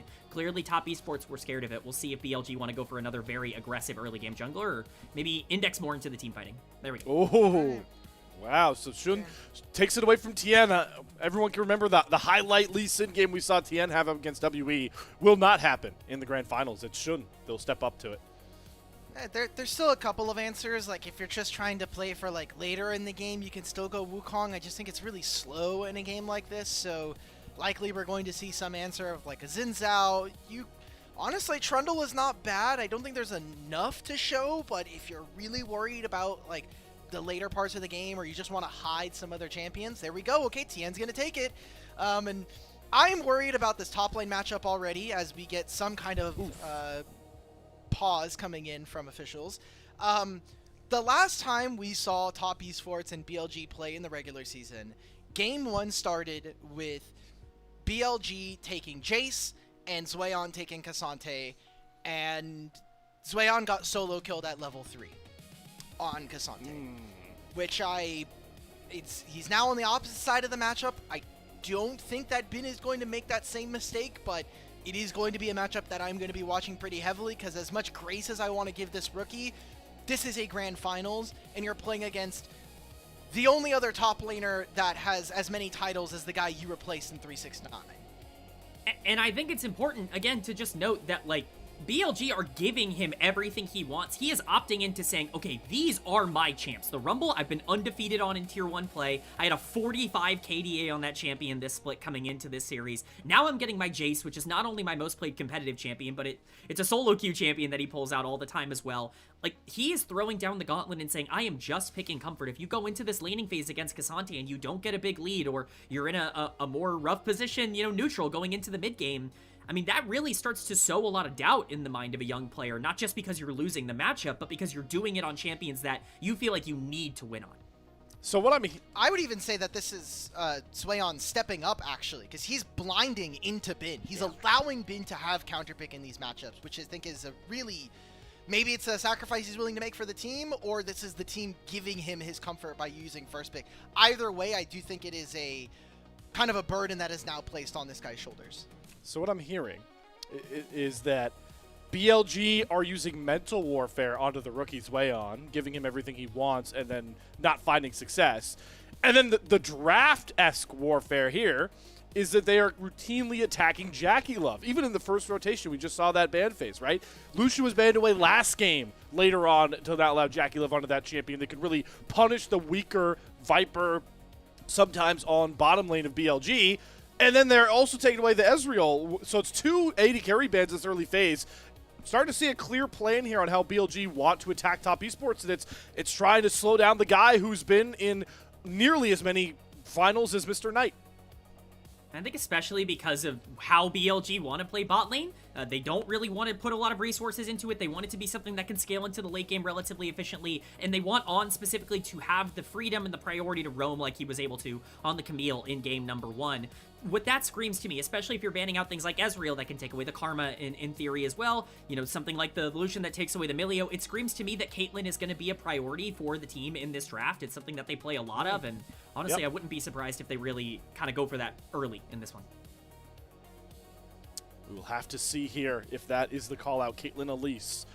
We'll have to look out for that later on here as we have gone back into our draft, and well, we were speeding through the picks, and then we really thought about Tien on the Trundle lock-in, but it will come through nonetheless. What do we want to try and pair with this? It's another draft where Top Esports look to try and lock down their top side in that first phase if we get a mid lane pick here for Cream. This is a really fragile solo lane setup here. I just think that with Lee Sin in the game, he can add a lot of variability from the lanes. I personally still like Victor more. I think he is a strong laner. It allows for them to smooth over some of the issues we had, which was BLG essentially running the early and mid parts of that first game to snowball themselves to a win. And Aurora does have some damage up front, but she is not the same burst mage that I think we saw from her even earlier this year and parts of last year. Annie just makes this so much more consistent. I feel like Lee Sin Annie is the new version of like Nefiri Annie or Nefiri Talia that we saw from last year. Definitely. I really like this pick from Knight, even on top of the fact that Knight has played a ton of Annie and has found a ton of success on it. I think we're all remembering maybe a 14-kill Annie game from a little earlier on in the playoffs that maybe caught a lot of people's eyes. But in this matchup, the lack of range on Aurora just makes it so difficult to find those clear engage angles throughout a lot of the mid game, which does stifle a lot of the backline access that champion wants to have. Generally, this is a great setup for Lee Sin. You're going to be useful in the later part of the game. If TES don't draft something really engage-oriented in the support position, I have a hard time really finding out how they start fights or how exactly they avoid a lot of the engage here. And what a treacherous slope that is, right, to find an engaged champion at this point that you feel comfortable in. Now that we have the Rakan taken away, right? We already all pointed out so well that, hey, listen, Camille, Alistair, those are very limited engaged support champions that we still feel like are comfortable to pick in the meta. Now you lose the Rakan. Karma ban as well coming through for BLG, so really just trying to hamper the ability for top esports to try and play heavy for this 2v2. There's the Nami ban as well, so we've gotten rid of, you know, any Karma combination, Corki Nami, Lucian Melio's gone. What can Jackie Love and Fungway pick towards to try and punish BLG's bottom lane? You can pick Ziggs. There you go. Or steal the Caitlyn comp away if you want to try that as Jackie Love, but that's a pretty audacious swing, especially if Viper just locks the Caitlyn here. There's well, Caitlyn gets banned by top esports on 5, so I think Ashe is most likely the best option we're gonna have left here in this game. I think for BLG just allows them to answer their Ziggs. Ashe as an answer into this I think is completely fine. Otherwise, highly likely that we're gonna be getting a Jhin coming in here from top esports. If they just want to try to answer lane, I guess we're getting Misfortune Nautilus, which I think is actually an okay answer into Annie and Ziggs. This is exactly what I was thinking. It sets up either for Misfortune or Jhin and then the Nautilus here on the final pick. Honestly, that's just kind of what I'm expecting at this point. You might as well take the Nautilus now because you can play it with either. You need engage on the support side of this just to set up for the Trundle and the Aurora and everybody else. And whatever weak side or, I guess, strong side in Misfortune's case, AD carry that you want to play here, I think makes a lot of sense. Notably for me, I thought Yunara Lulu could have been an option in this game, especially for BLG if they wanted to go in that direction, but definitely the early priority from the Lee Sin playing alongside Annie and Ziggs setup. You're going to have so much tempo. If this is a Jhin, it's more weak side. If it's a Misfortune, they definitely want to fight more. And it will be the Jhin. Right. So I don't hate the Jhin knowing these solo lanes, right? The fact that you're going with a Jace and an Aurora, like very high intensive damage top side here for top esports, but there we go with on at it again. So he is now going to go into this grand finals. His first 2 champions played in this meta are Camille and Shen. I love this guy, man. Okay, man. I think I know who BLG's been scrimming. Yeah. I think we can see who BLG's been scrimming, internationally speaking, with our two finals going on at the same time here. We're going for Ziggs, Shen. This is such a weak lane. If BLG are going to fight early in the 2v2 here, I would be hard-pressed to be seeing Jhin Nautilus lose this unless something really goes wrong. Shun has to basically play in 2 separate lanes. There's not going to be much going on top side. I think if Trundle's able to get early active, then I think we have some really good starts here for top esports. I can definitely see that happening for sure, but I will say I really worry that top esports are not seeing it like that. I think they drafted the Nautilus to roam around the map and to play it with Trundle rather than to play it with the Jhin and to try to take advantage of this bot lane. I'm hopeful that they can adapt and make sure the Shen is put into a bad spot, but if they do just stick to their guns and they want to try and get these 2 supports out on the roam, I think BLG are much better set up to take advantage of that even in the early game here, where I think they are going to have quite a bit of pressure coming out from the Lee Sin, even from Cassante and Annie on the top side of the map, who are going to be fine in terms of trying to take these skirmishes. I think top esports have to read this right, or else it could go very bad very fast. And surely BLG isn't a good team at punishing early mistakes. We'll have to see, though. We're on to the Rift. Game 2, BLG top esports.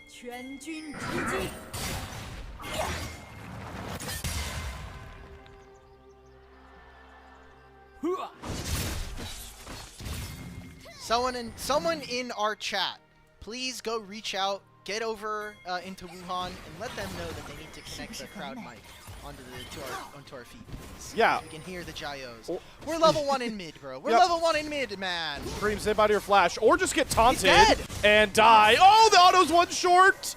And the target's first blood for Cream. Okay. There's some mystical power on top esports' side. I guess Cream's just gonna have to TP back. Congratulations on the 400 gold. I thought he was gonna die to Deathfire Touch, so I was ready to see Knight start off with 400 gold himself.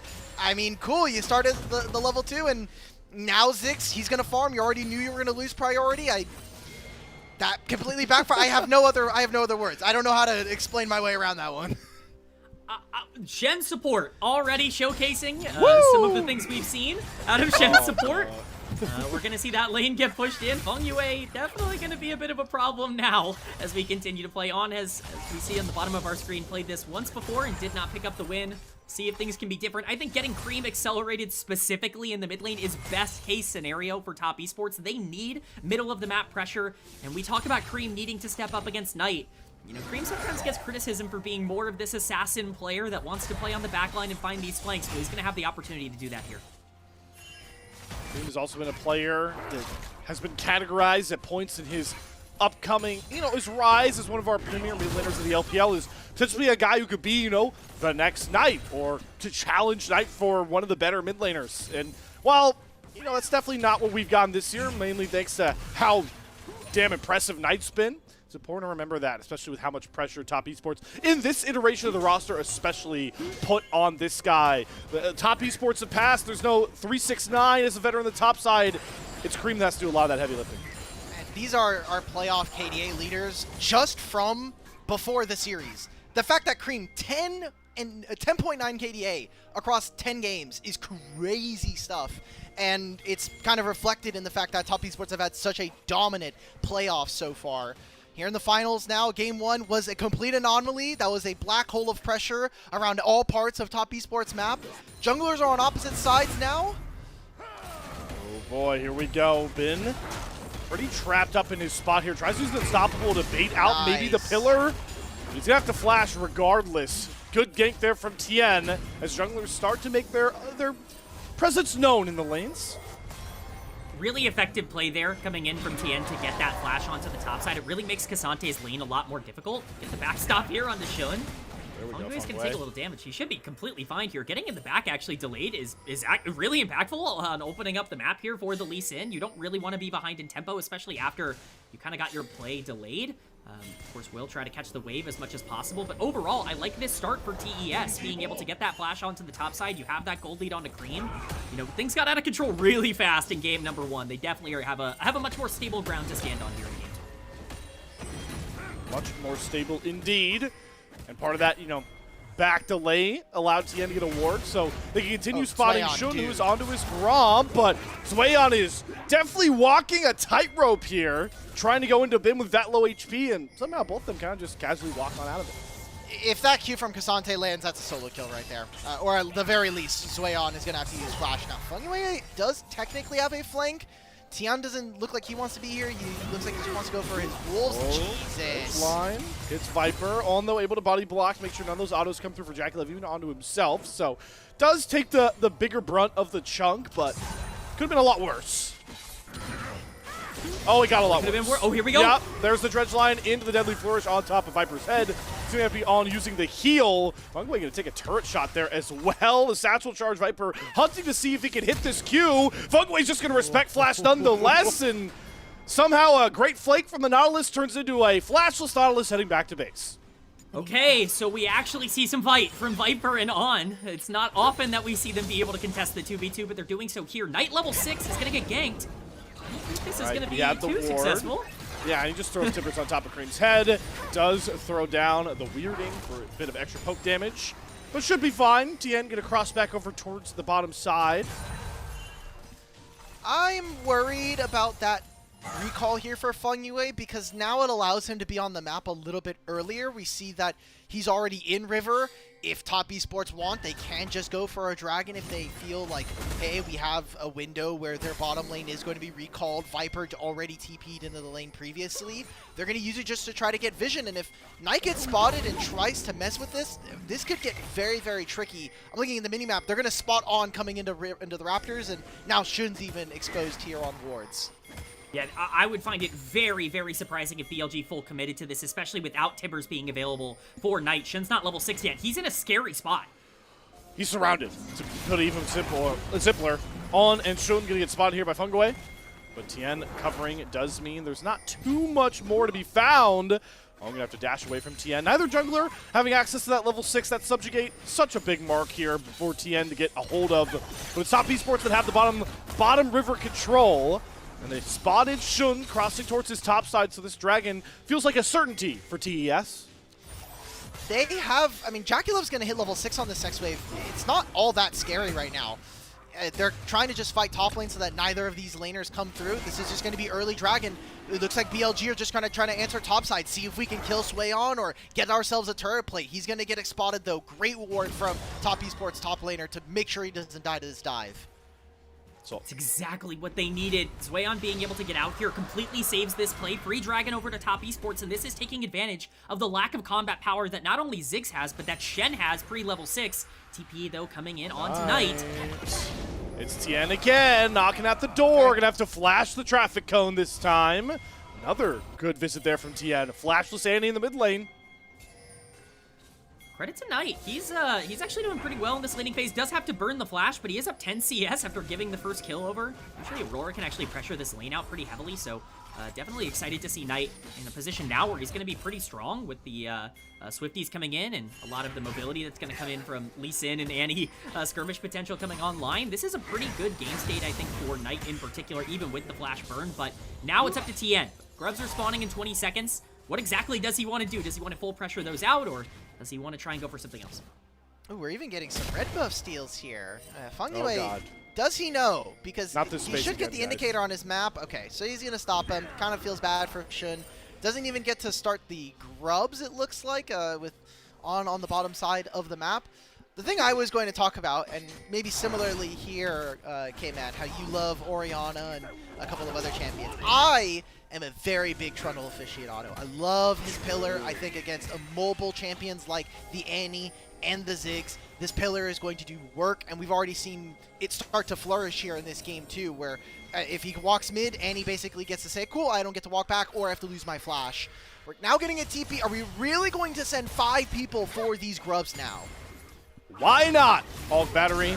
Sonic Wave's gonna land. Immediate flash from On to get the taunt. Here comes the Inferno Bomb over top. Fung away. Should drop. It's one more auto. Can On get close enough? He gets the heal speed up to try and get there. Has to commit everything to find that kill. But Knight drops the tippers. Catches Tien trying to get out of the skirmish. Cream used the Between Worlds to try and help out his team. But all he's going to find is Shun kicking his face down as he picks up the multi-kill. Jackie Love here trying to clean things up, gets the crit shot on the Knight to find one fleeting kill. But BLG come out the victors nonetheless. Jesus Christ, BLG. We're just fighting for Raptors, and that's what we're going to do. We're going to just try to move in and muscle all over top esports. Viper, he moved in for that. He TP'd into the second tier turret in mid, and Jaculov was still farming his wave on bottom side. An immaculate punish coming in from BLG. Viper, Viper, no! Oh, he's going to flash, but Funkaway's going to follow him. Curtain call coming from halfway across his screen. The lockdown comes through. The fourth shot may not land, but Tien's there to find the kill. A head-scratching play from Viper. The mechanical execution just not there. The chaos is very much bleeding over from game number 1, but we've got a much, much closer game in terms of how this is breaking down. A 500 gold lead, but all of that is going to be on the Lee Sin, who is now setting his sights once again on the Jace under tower. Already has the Eclipse done. Oh my god, you said it was just a Lee Sin? No, it's the whole damn party. Pulling up out of the bus here towards the top side for Swayon. Fungaway, they can do our observers. He's desperately trying to run on over there, but he's not even at the tier 2 turn as the wave does arrive. 4 versus 1, all to go after the rookie. And with one taunt, there's more than enough damage to bring it home. Swayon will die to this dive. I'm actually like not super against Swayon dying there. Like, it is 300 gold. It is going to be the wave being missed, but there's no turrets or there's no waves there for BLG to practice on, and he just top esports now get to completely eat all of this bottom side jungle here. So it's bad for the Jace. I think it is good for top esports game that not much more goes way to the wayside. This was the fight for the grubs that we saw. Cream, unfortunately, is not really able to squeeze the last bit of damage here against this. I was thinking maybe there was going to be a little bit of something coming on through, but we just don't have the DPS, especially with Jhin just not in position. Not in position indeed. We're going through a couple technical difficulties, but you know, maybe maybe the replay was just really upset with how long it took them to kill off Ungwe. That was what got me nervous, K-Man. I was sitting there thinking like, just like on the edge of their seat trying to find that kill that could have made it worse. But imagine if they got that kill much earlier in that fight, right? Oh, things absolutely are different for BLG, and I already was kind of hyping up the fact that they had a lot more combat power in that stage because you had the Annie ult back online, Lee Sin had hit level 6, and I was starting to get concerned that even though Top Esports were in a good spot to be able to take advantage of the lack of mobility, if BLG were the ones kind of determining where the fight starts, they have more tools to be able to punish somebody who might be a little bit overextended. The problem was they just barely didn't have enough damage to cut down that Nautilus. It was an okay setup, and BLG are still in a very good spot, but this game really is on a knife's edge right now. Top Esports are doing their best to be able to countermap, something they don't always do at a really high-end level. Typically, they're just flying in, trying to take those 3v3s, 4v4s. In this game, it really does feel a lot more tactical. I think they have learned at least a couple of lessons from game number 1. See if they can continue making those adjustments pay off here as we look to continue into this game too. I've gotten word that it's actually not an issue on our end. It actually might be a Huya feed issue, which I guess scares me a bit more. To be honest with you, that could be more of a problematic issue to have to deal with nonetheless. But I think that is a positive sentiment that in this game too, it does seem like so far the Top Esports Alk Battery have done a bit better job kind of recovering for getting that the game 1 woes. Definitely feels like they've been maybe woken up, washed the rust off, whatever you want to talk about. This is a much better early game so far from TES. I mean, well, yeah, Shen walked in level 1 and died, so that's already way better than it was game 1 for Top Esports. And among other things, there has been a lot of different things kind of going on in this one. Like, we talked about the draft obviously just doesn't allow for BLG to get away with this, but they still try to do it anyway. And I think while it is creative that Billy have decided to put Viper on champions like the Varus we saw in game 1 and then the Ziggs here in game 2 to just be a wave clear bot and allow for Shen to roam, a lot of Shen's power is kind of gated behind his ultimate. And if you're not going to use that, then as a support, you really have to be on top of the 2v2s and 3-3s. So it seems like we're back. We no longer have to vamp. There we go. Hey, we missed a fair amount of the game here. Oh, yeah. Yeah. Okay. 6-6. I don't even remember what the kill count was before this. BLG, they have a dragon back in their hands as well, and they're hunting for Cream. Ooh, Sonic Wave's going to go live there from Shun. So Cream should be able to kind of just mosey his way on out there with the rocket belt. Here's Tien as well in the area. But, all right, we missed a lot of fighting, but once the cameras came back on, no one decided to fight around that top side. For me, I mean, this is a pretty good game state for Top Esports. They have a 1K gold lead on Aurora. Rocket belt completed. You're going to be able to find the backline more efficiently. You just have to make sure you don't make the mistake now with Shun in the area. Oh, boy. All right. I mean, Shun revisits. Oh, actually. This is the same play. Oh my God, it's the same play. Is it not? Wait, it is. It's the exact same play. How did that just happen? How did it? I didn't even realize when it switched back. I mean, I wasn't watching the clock, but all right, guys, there's some Matrix stuff going on here. Regardless. Yeah. Yeah. Remember, guys. Volunteer broadcast. Also, the feed is not our own. We do not have a direct line to LPL in the same way that we would if we were an official broadcast. So please bear with us, and thank you for your patience. But K-Man, I'm looking at this map state, and while Cream has 1,000 gold lead, man, I just saw Jin has a Yo moves. Okay, so Jackie Love's not going to be a part of this game. Never mind. Yep. I know, Alk, that you've gotten. I didn't want to do the same spiel because you have pretty validly flamed me for having this conversation too many times, so I wasn't going to touch it. I'm glad you touched it. Yeah. That's a stinky build path there from Jackie Love. I am disappointed, but luckily he is mostly here to enable the top side, and more importantly, the solo lanes that, like you pointed out, it's not just Cream that has a huge gold lead, it's also Swayon that is up some decent gold as they try and feed more here. But Ben's looking to turn around. The 2v1 goes all out as they deliver the battle shed in, and Ben finds the kill on the TN. Swayon's going to flash over the wall and try and get away from BLG. Here's the Sonic Wave through as Shun is going to follow the dredge line there from Fugaway. Deadly Flourish will stop him in place, but he's got another Sonic Wave. He's going forward. He tries to go for the again? kick. Oh, but the kick doesn't go over the wall, but it doesn't matter because the Mega Inferno Bomb rains down Hellfire on its way on. The curtain call can't find the trade, and somehow, someway, BLG pick up another. Thank you, Ben. Thank you for being able to carry this one on the Cassante this time. I mean, he gets the 2v1 versus these guys, and then Shen's able to come through. They even get this wave underneath the top side. Just like, I don't know what else to say other than that Ben Sante is really outperforming now. And this is now the other side of the matchup that I was criticizing Sway on with this blind Jace.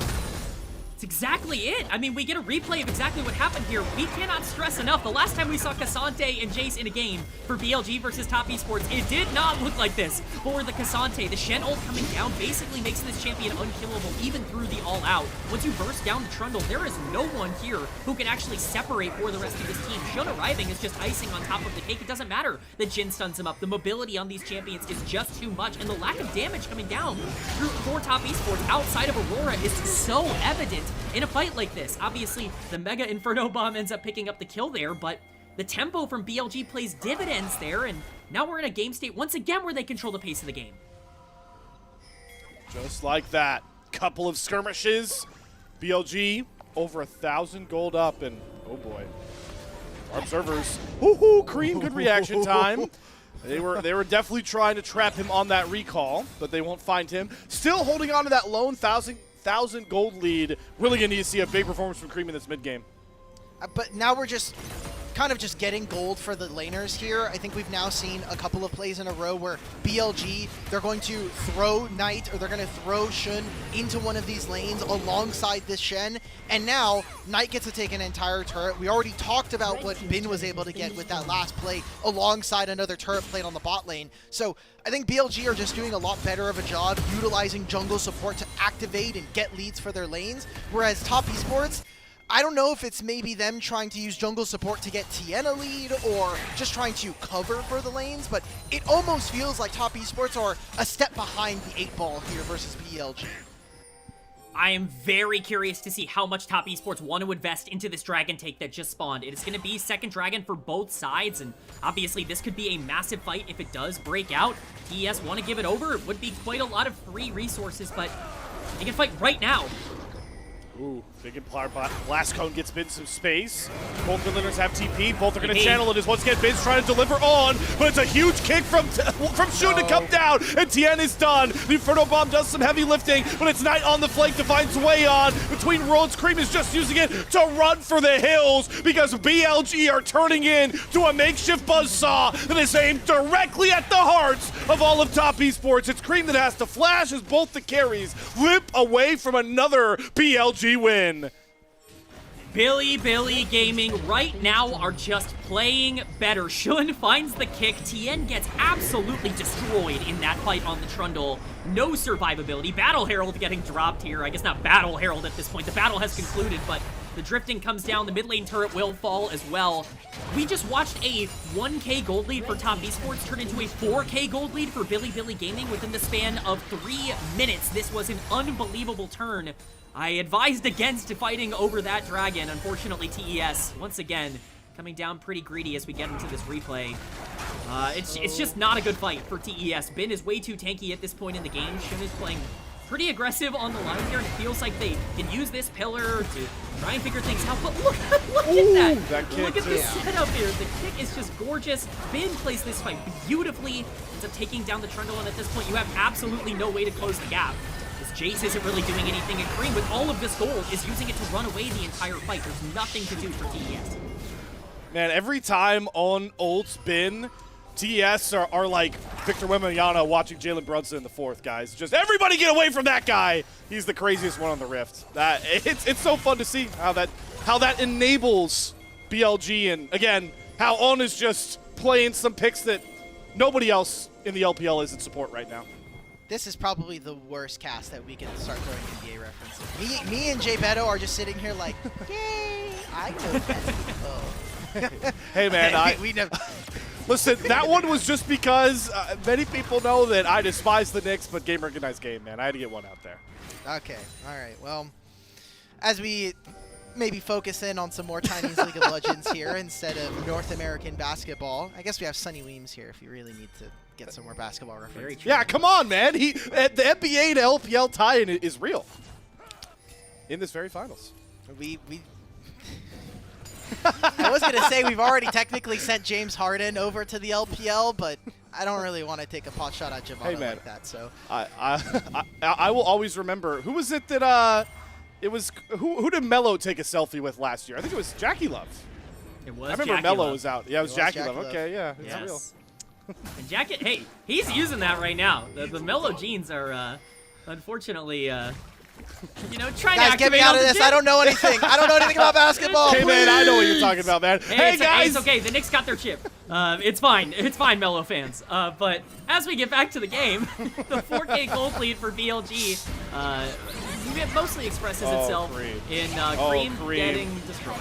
Yep, and it's, again, Battle Shen, baby! We saw it with Bin, now on to, grabs on to Knight and finds that kill. And now there's no gold leads for anybody on Top Esports. Well, it's looking great for BLG. If you're a BLG fan, you've been eating good all night. The past 24 hours has been maybe a little stressful, but still very, very good. Right. But now look at where the game state is, right? We have a 2-item Lee Sin. By the way, Shun has been smurfing on this champion in the playoffs so far. And Viper is playing a Ziggs with a almost 1,500 gold lead. They're going to just destroy turrets with 3 grubs already. And I'm under no illusion that Top Esports are going to get anywhere close to a Dragon Soul here in this game.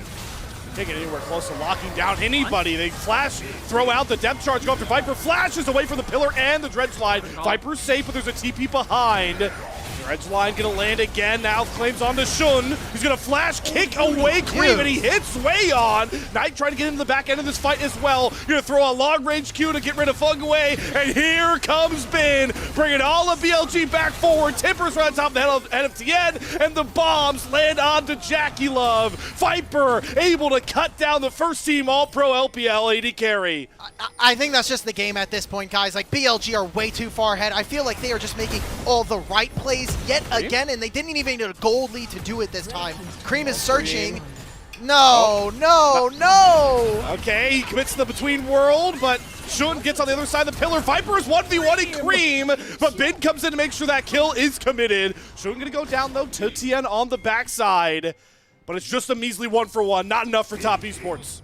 It is a 1-for-1, but is it really? I mean, we just had an entire fight before that felt like it was the perfect catch. We get a replay here, the pro view of Knight being able to get that Shen pick onto the top side. Just recognizing, okay, well, farming up waves, having a good time on Annie. I don't really see anybody. Oh, he went invis. Roar's on my screen. Hey, yeah, nice reaction time there from Knight. Nice reaction time from On as well, being able to press that R button. It's just a mistake from Cream not recognizing the macro difference, and we think that this is a major overextension, which it is. On being here is completely illegal on the Shen. There's absolutely no reason that he should be in this spot, but unfortunately, the story of this series... actually, that was, yes, very true. But I want to point out the story of the series up until this point for me has been Top Esports finding picks, finding plays, and maybe running it down after. We'll take the nice intro to your story here, K-Man, but we got to pivot over to the Drake fight nonetheless.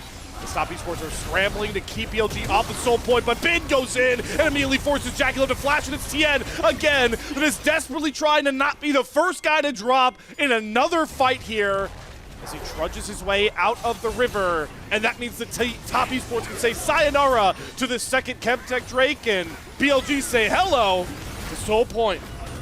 Well, the framework for Top Esports was poke comp. Try to take away at some of these health bars, use the Jace, use the Aurora to chip away at BLG, but when you're behind this much gold, and more specifically, BLG are first to the play, you don't get to play this style. And I love that we're seeing BLG play ahead of the clock. They're saying, we're going to TP immediately in. We're going to have Bin set up and push these guys out. He is level 16. He's a full level over Sway on in this matchup. And now, he is so tanky that it does not matter that they have a Trundle. You can just push any one of these guys out, and he can still hit the one-on-one.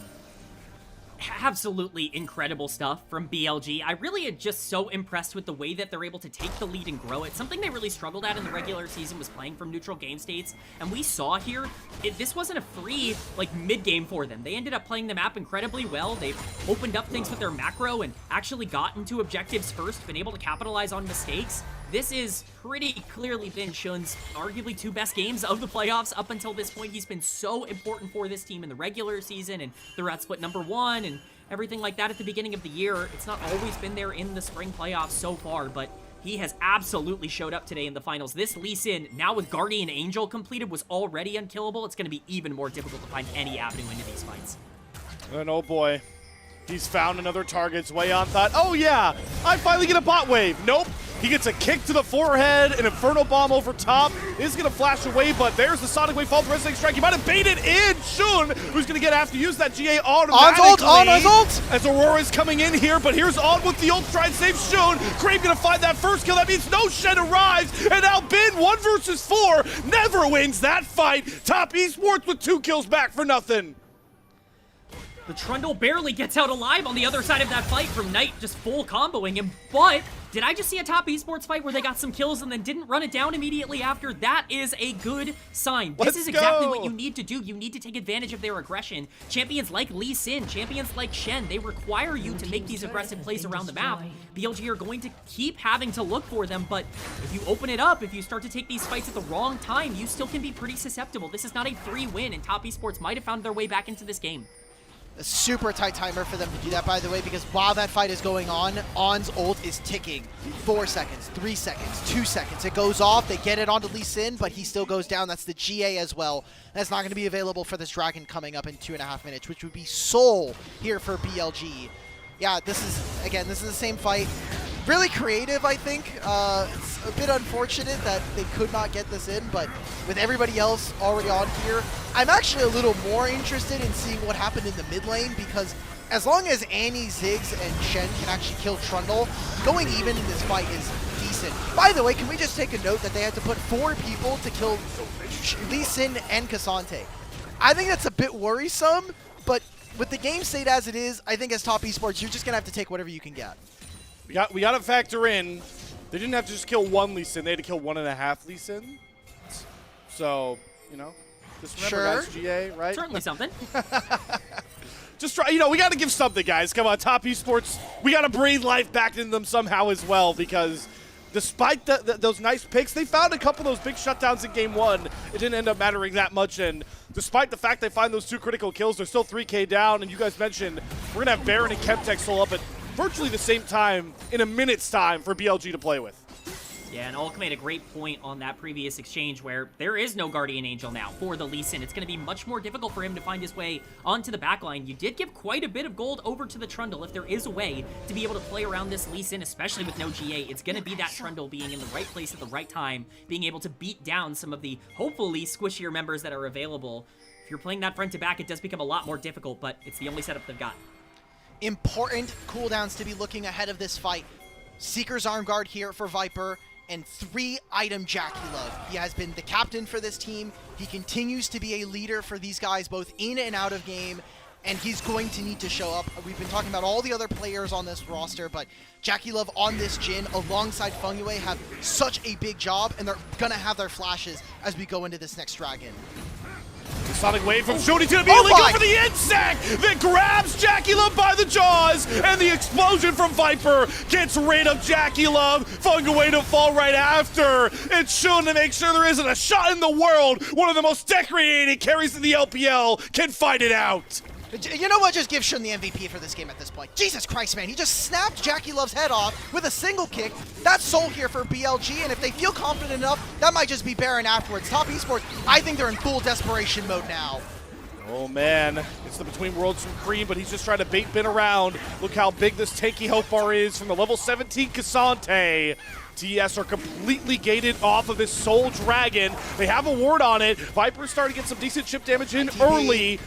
He's coming through here for BLG to try and make this a numbers advantage in their side. Jackie Love not even respawned just yet, and Bin going in to set up the taunt from On. Zwayon to go down, and now Bin's going all out. Cream into the stasis, he has to flash away, but Bin will follow him. The Tofu Strike pullback. Bin's got 1, Bin's gonna pick up 2, and he might just have dessert on the menu as well. Feng Yue gonna drench line, but Knight flashes and drops the Timber's hammer. Jackie Love respawns just to be scorched back down to death. Ace, Billy Gaming. BLG. There were questions about what kind of team was going to show up today after their performance against WE yesterday. Those questions have fully been answered. This is the best that this team has looked in the playoffs. They are dismantling Top Esports one by one in these team fights. Shun with one of the greatest Lee Sin engages you will see to catch Jackie Love at the start of this first exchange. I hope we get a cinematic replay of this because this is gorgeous. The hook dodge, the flash coming through, landing onto Jin. This is one of the best Lee Sin plays you will ever see. Give him the MVP right now. The cleanup on Nautilus is just icing on top of the cake. And everything after that was perfect as well. Bin picking up the double kill. The Annie for Knight popping off in these fights. And Baron now going over. Look, Shun is not the perfect player. He has made his own fair of mistakes. We've seen him struggle in some of these bigger games, but I swear, man, this BLG team this year, he has done everything to set up his own laners for success, but on this Lee Sin especially, the carry player in him is coming out to play. He is smurfing in this game. He has smurfed in the playoffs so far. And now with Assault, now with Baron, I think that BLG are looking at a 2-0 lead and potentially the entire series if they can win this game here. What a player. Oh boy. It's way on. Beat Knight once again, my friend. Rocky Belt for the kill. All right, we're going to immediately get rid of Shun's GA again. But this time, I think BLG can cover for him a bit better. He's got a partner to try and ward hop too, but Fugway's actually going to interrupt it. Jackie Love finds that kill. Bin, though, on the hunt here. Trying to see if he can pick off the stragglers. It's the enhanced blast cone that will get Cream and Fugaway out of dodge. Bin still chasing, still relentless, but Knight is going for one hell of a long flank, but I think Tibbers actually gives him away, walking through that pink ward. Fugaway gonna meet Tibbers head on. Cream and Tien nearby, and BLG, they're not gonna press their luck that far. I mean, a 1-for-1, I guess, is okay. All things considered for Top Esports at this point. I mean, you're basically guaranteed to die as the Jace if you push up anywhere close to the point he was at, which is very close to his tower. Just the unfortunate circumstance of this, or very close to taking the tower. 7k gold lead, though, still on BLG's side. Does mean that the Baron, at least for now, is going to get delayed. I think without the Lee Sin, it's a lot more difficult to try and play the map. Especially burning that GA is going to delay some of their timers, but what that means is that with Elder spawning in just under 4 minutes here, about 3.5, that is likely going to be what we're playing for at this point. It's going to be a lot more difficult for BLG to push forward and feel as aggressive in their fights at this point. Yeah, I'm just so impressed. BLG are looking so good in these finals. After a struggle, they lost their first series coming in versus WE, and then rounding out the lower bracket. We've seen tons of lower bracket runs coming in from teams, but I think nothing quite like this where you just completely surge through the entire bracket. It doesn't matter if it was a Group Nirvana team. It doesn't matter if it was 2 other top 3 teams here in the league. Billy have made almost everybody look like, well, maybe Chorus was really the toughest mid lane matchup that Knight has had all playoffs. I mean, listen, I gotta back you with that, Hulk. As gross, if you had said that to somebody before Split 2 kicked off, would have been a very weird look they would have given you. But at this pace, I love that statement from you, Dimitri. The push, by the way, the Baron push is fully in tote in the mid and top lane. The 4-1 split. Zwayon in your picture-in-picture is going to try and trade an objective bounty dump turret on the backside, but top lane inhibitor turret is down, unable to dash his way out of a TES pick. And BLG, they don't need to go for the 4-1. Yeah, they're just going to go for the game here. Nexus turret under threat. TP, Zwayon coming back through his Viper, does go into the stasis early just to prevent an engage there. Fung away, Pillar gonna go down. Shu doesn't have that GA, but they've got Tibbers, and they've got Tien Con again. He's got a flash and heal, and the crit shot does come onto On. Viper over the wall, separated. BLG not able to commit to a lot of these low health bars, and Tien with the subjugate. Starting to run forward. Shun picked off here. Deadly Flora is going to be flashed away, but Shun is still slow. Between rolls comes down, but Bin gets rid of Fugaway. Look at Bin just hold all of TES in space. Goes all out to pull Tien away from his team, and the Resonating Strike sets up Knight to find the kill. But Bin's not done. He's still going after Top Esports, but he goes too far. Jackie Love picks up that kill, as Knight is somehow taking a mid lane inhibitor while all this was going on. And BLG will exit the Top Esports base. No, we're going. We're still going. We're still going. Cream. Viper! He's gonna TP out! Cream doesn't have anything to stop him! Oh my god, Viper just mogged Cream. Oh, it followed! It's because the Q, the way that it works on Aurora is that after 2.5 seconds, it automatically goes. So it doesn't matter how far away he is. Viper dies, and we've got a minute before the Elder Dragon, and now Viper, he has no TP, but he's gonna have his Zonias. You know, I was starting to actually get concerned. I was starting to get worried. I didn't think BLG was still in there. It felt like a very different team that we were seeing today from what we have seen, but you know, having a Baron buff, having no GA on Lee Sin, and deciding that is the time to end the game, that's the BLG that I know. Obviously not a great fight for them, but with Elder spawning in 40 seconds, Knight is lying in wait. If he gets a kill here, that could be the entire game over. No, Jackie, don't do this. Jackie, please. No. Okay, no. Nobody's gonna walk up tonight. Caster curse. Nobody's gonna walk up tonight. Okay, nobody's actually gonna walk up tonight. At some point, he's gonna commit to this flank. At some point. But he doesn't even have to walk. Like, he could just walk behind the minion wave. Once it passes, they have no ways. I mean, he knows that there's a Jin trap as well, so if he really needs to, he can flash. He still has his teleport. He can always reposition. And I love this from BLG, where Shen just sits in Fog of War. You have no idea whether or not there's going to be +1 or +2 people on the play here. BLG now walking in as top esports have to fight for what is the last objective of the game. They're so scared. They're so terrified. They're going to use the blast gun to go after Shun. Pillar down. But here comes Knight off the flank. And he's found Jackie Love. Immediate cleanse. Flash from Jackie Love. Gets himself out. Cream going to drop the Between Worlds. But the kick from Shun serves Cream up right in front of Viper. Can he finally commit this kill? Yep, there's Knight to find that one. As Ben has pulled in and all of BLG. How does Jackie Love ever find a window in to push the damage out? There's no way. Top Esports, they've used all their gas. And they've got to head back to the tank. And they'll be losing an Elder for it. Elder is gone for free. Jackie Love has to go back to base just to catch the wave to not end the game. BLG are relentless. It looks like TES are looking for a miracle engage, but they go for the Lee Sin and they leave the Annie completely unmarked on the back end of the fight. Jackie has to burn everything just to survive. There's nothing to do at this point, and Knight's setting up in the exact same spot. He is doing just it again. living in this enemy jungle. And now he's got an Elder buff. Oh no! If he found Jackie Okay, so he has Rocket Belt. Funyue can take the Blast Cone. Trundle's also going to try to follow, but I'm looking at the rest of BLG. They're just going to be able to open up on the rest of the map here. I respect the look there from Billy, but Fey Lights plus extra vision means that Top Esports are not going to get punished. They're just going to go straight over to the Baron. Top Esports, if you don't fight this one, you're going to lose. If you try to fight versus Elder, you're going to lose. So it's almost like a waiting to die at this point here for them and waiting to be sent to the great screen and getting ready for Game 3. Baron now in the hands of BLG, and it is aptly synced up with that Elder buff. They're going to be about a minute off of each other, and that makes this push wherever BLG want to go completely deadly. Best of 5 record, by the way, all time between these two organizations. 7-3 in favor of BLG and 7-1 since 2023 in favor of Billy. Shun. Every time this guy gets GA up, he's like, I'm going to limit test into all of Top Esports and then immediately lose the GA. But luckily, this time he doesn't die out of the GA like the last 2 times. Resurrects back up and allows for the push to enter the Top Esports base and gives them a very difficult equation to solve. I mean, the equation here is hope and pray. You have a lot of damage from range with the chase. You have to get it down early. If you are not poking these champions out, this fight is completely unwinnable.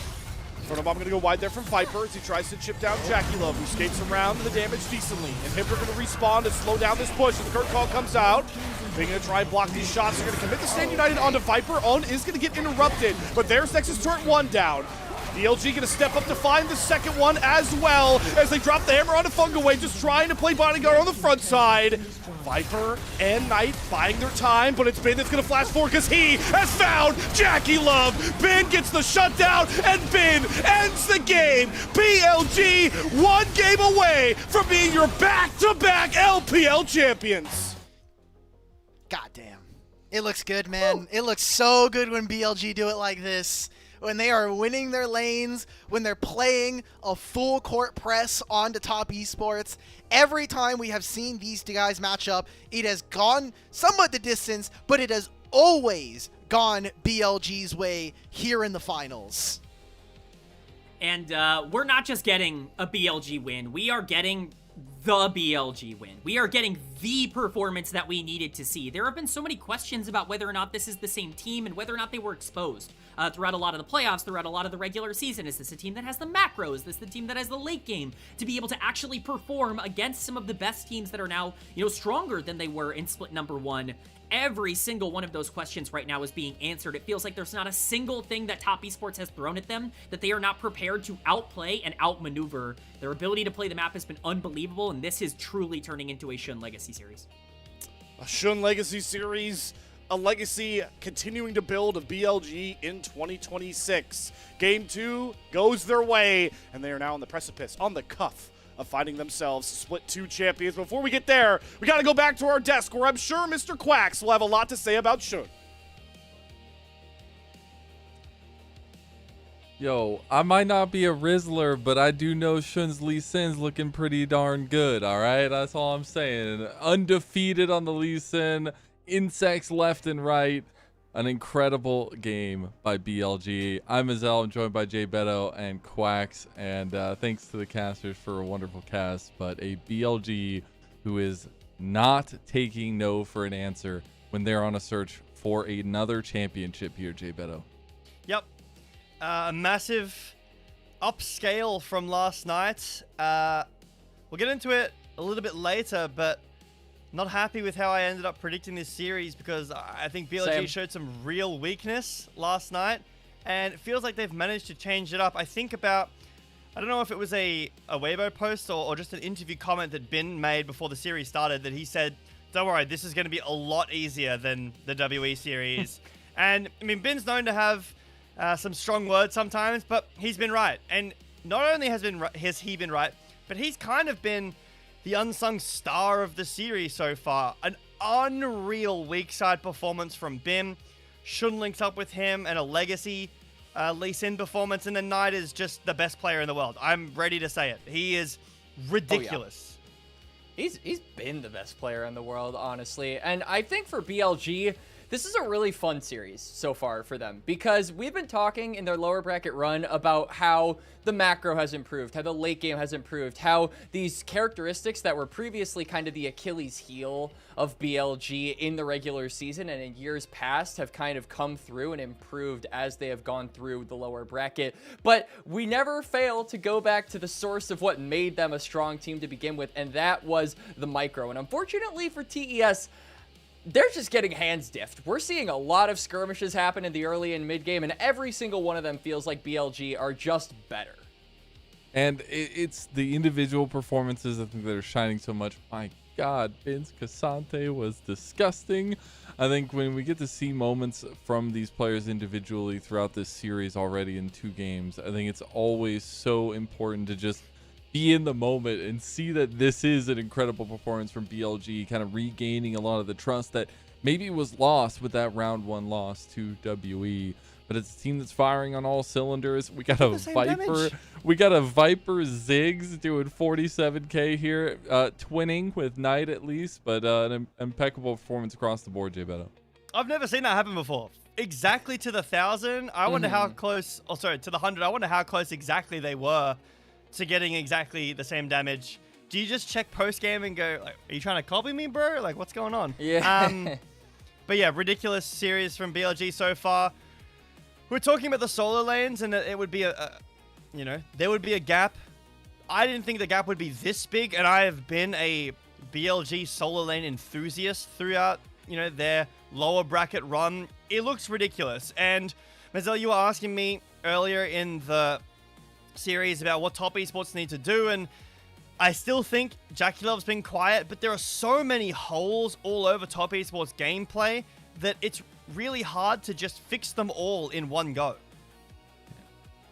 I think just something I want to highlight as well is, like, we do need to remember there is a stark contrast between the experience majorly on these teams, right? You have BLG have been together. We obviously have Viper coming in this year, but it's a team that's been functioning well together, that's found success already. We have 2 guys on Top Esports, one of the most known organizations in the LPL in this era, who are first timing it here in the finals, especially off of a lot of growth throughout the season. I think it's important to know that maybe sometimes that pressure is a little bit too much. Those learning moments coming a little bit too quickly here, Quacks. For sure. I think that Top Esports, it's really always super endearing to have these younger rosters make it to internationals, but BLG were the favorites. They're acting like it. A lot of people predict this team to be the top dogs in this series and beyond just because of who is on the team. And I feel like, we've been having some questions on whether or not they'll live up to the names that they behold, but this series they certainly are. And I feel like that is no more true than with the top side this game. I mean, specifically for Bin, there were so many fights where he was just absolutely dancing on Top Esports. 1v3 no problem, 1v4 few problems, but still managing to hold his own, right? And I also think that Shun, I mean, Legacy Series doesn't even, like that is probably as modest as you can put it, I think. This Lee Sin game was disgusting from him. Yeah, I think that, when the game started, we were talking about, okay, it's Shun MVP. Okay, but Knight's 13-1 or whatever he ended. Okay, but Bin is also making a massive impact. He's you not could yielding. give any three of them. Yeah, exactly. I will not yield. Correct. He takes less damage in his W. He's not yielding. But yeah, true. Ridiculous performance from all the top side, the core three of BLG, and this looks like a 3-0 so far. There's no other way to cut it. Knight getting another MVP here. 19 MVPs this split. 7 in the playoffs. Wow. That's a lot. I guess rightfully did earn the MVP of the regular season from us. So there you go. And from the official too. But man, it's so hard when Top Esports did look so dominant in that upper bracket and finding those moments and trying to get that dominance, trying to get that early advantage to really enable the rest of the lanes has not really worked out for them. No one could decide. No one could decide because it was everybody. It was the whole team. It was a team effort for sure. That being said, we are going to slink away for a short little break while we get ready for that game number 3. And importantly enough, it is a match point for BLG. Can they make another step in the golden road? Well, we'll find out if Top Esports have anything to say about it. We'll see you for game 2 or game 3.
Welcome back, everyone. LPL English, your unofficial home for everything LPL. I'm Mazel, joined by Jay Beto and Quacks. And as we get ready to go into game number 3, it is do or die from here on out for Top Esports. And for BLG, it's one more mark away from another championship for a further cementing of the BLG era we talked about coming into this series. As we do look back at this draft, though, early on from that game, Jay Beto, just break it down for me. What are your big gripes and what are your big loves here? I don't really mind the BLG draft, to be honest. I was in picks and bans waiting for maybe something like with the Jace, like a Maokai Yone. Might have been a good angle, get Cream on some comfort. But I don't dislike the draft here from BLG. I just think that the execution from the drafts are, sorry, they're backwards. So BLG have the Cassante, Lee Sin, and the Annie. I don't dislike the bottom draft, which is Top Esports draft. What I don't like is when, or for Top Esports, is when Bin, Knight, and Shun have a ridiculous game. And honestly, the early game was good for Top Esports. We didn't get to see a bit of it because the broadcast ended up crashing. But we came back to Cream with a 1,000 gold lead. BLG make a really great play around the bot lane, get accelerated, and then they make a nice macro play in the top lane by zoning Cream away from the tower, getting up some waves for Knight, and then giving him the full tower, and that evaporates the whole gold lead. It does. And I also just feel like the bottom draft here for Top Esports, it's really all over the place in terms of like the theme that we're going for, because you've got a Jace who I think right now is picked mainly with poke comps, but then you've also got Trundle who's played for early game skirmishing. Aurora pairs nicely with that. It just feels like Top Esports, it's a jack of all trades, master of none kind of draft, whereas I feel like BLG is a lot more cohesive. They want to go in, they've got the Lee Sin and the Shen is there to back him up, and then the Ziggs bomb is there to layer on top of that. They get to be able to actually have a much easier time playing out those team fights, whereas I feel like Top Esports maybe got a little lost in the sauce and what they actually wanted to accomplish with that game 2 draft. But now on the replay here that we're seeing, I mean, this just goes to show the prowess of Bin. I feel like we talked about him right before we went to break as being so instrumental to the win here on Cassante. He buys out so much time. The rest of his team arrives. They take down all the members of Top Esports, and they do burn some flashes here. As you can see, Cream is going to be forced to use that summoner spell right before the replay. And that gives them a turret. That gives them a dragon. It kind of felt like the straw that broke the camel's back. And Bin had more of those plays than just the one that was shown on the replay. I mean, he did that like 3 times. There's a lot of straws at this point, I feel like, on Camel's back. I think it's a little bit outweighed at this point in this series. I'm just really hoping we get a little bit of bounce back from Top Esports. As we look at predictions here, I expected this to go to 5 games. I wanted to see this just be an absolutely legendary series, and so far in Top Esports haven't even been able to get the engine running, Jay Beto. Yep. I guess in defense of the 3-1 believers, which there was a few of them, I always feel like BLG were going to get a game, but we spoke about this a little bit in the post-game of Game 2 here, where BLG showed a lot of mistakes, and against the WE last night, specifically when the solo lanes got shut down, when the game was too fast-paced, BLG didn't have time to build up those leads to impact the game, and Monkey and WE really pressured that out. But now it's all gone. BLG have turned it up to 11 at times through the early game, specifically Game 1, and now in this Game 2, they bid their time, and then they did it again. Shun, Bin, Knight just pop off. It's not looking good for us, Chivetto. You know, plain and simple, we predicted a TES win. We predicted it to go to 4 games, and I feel like they still got a chance. They still got a chance, but I feel like the overwhelming consensus, the atmosphere around me is telling me that everyone expects the next game to probably be the last. And I do think that Top Esports, you know, we have been cooking up some ideas here on the desk as to what they could do to try and counter BLG, to try and have a better game, to try and get back in this series, make it more competitive. And I feel like that is a really interesting discussion now that their backs are against the wall, and you know, you might be staring down a 2nd seed for yourself going into MSI. Yeah, that's a difficult thing to grasp with, but I still hope that we get another game. I hope we get to 5 if we can, even between these two teams. But that being said, that's it from us on the desk. We're going to go ahead and send it over to Slayer and the casters to get ready for that next game. Thank you again, Mazel, and our desk. And I am, Jay Beto and Quacks were a little bit critical of themselves for that prediction, but I really need to reinforce again that our two analysts down there predicted a 3-1 top esports. I believe, gentlemen, we're all here with BLG predictions, right? I did not misread that. Okay. That is correct. All right, yeah. All right. None of us. All right. Thank you, production. We threw the predictions back up. I guess we could have some fun with maybe some logic about why we predicted what. I will go off the vibes thing that I always do and say that I predicted 3-2 BLG because I wanted to go 3-2 BLG again, just like the summer or split 3 summer finals we had last year, and not manifesting well right now, guys. I think that's fair. I also was with you on the 3-2 train. I really did think the BLG were more beatable. It felt like the playbook was kind of out on what this version of BLG was going to be. Turns out they've actually stepped up a lot here today. The reason why I put 3-1 is, just like you said, we have seen this team actually face off against these guys before. It was Elk instead of Viper, but we've seen it before, and that was a 3-1. And the 3-2 in my mind was only because Top Esports had Kanavi instead of TN. And 369, but mostly Kanavi. So, don't think we were going to get as close of a series as you guys were hoping for. And it's everything that has happened tonight has pointed in the direction of BLG 3-0ing this team. And not only would that obviously be incredible for them, it would be their second championship, but it would keep the dream of a golden road alive for BLG. And it obviously means a lot to all of these guys, but it means the most probably to someone like Knight, who has had that dream stripped away from him at the very last moment.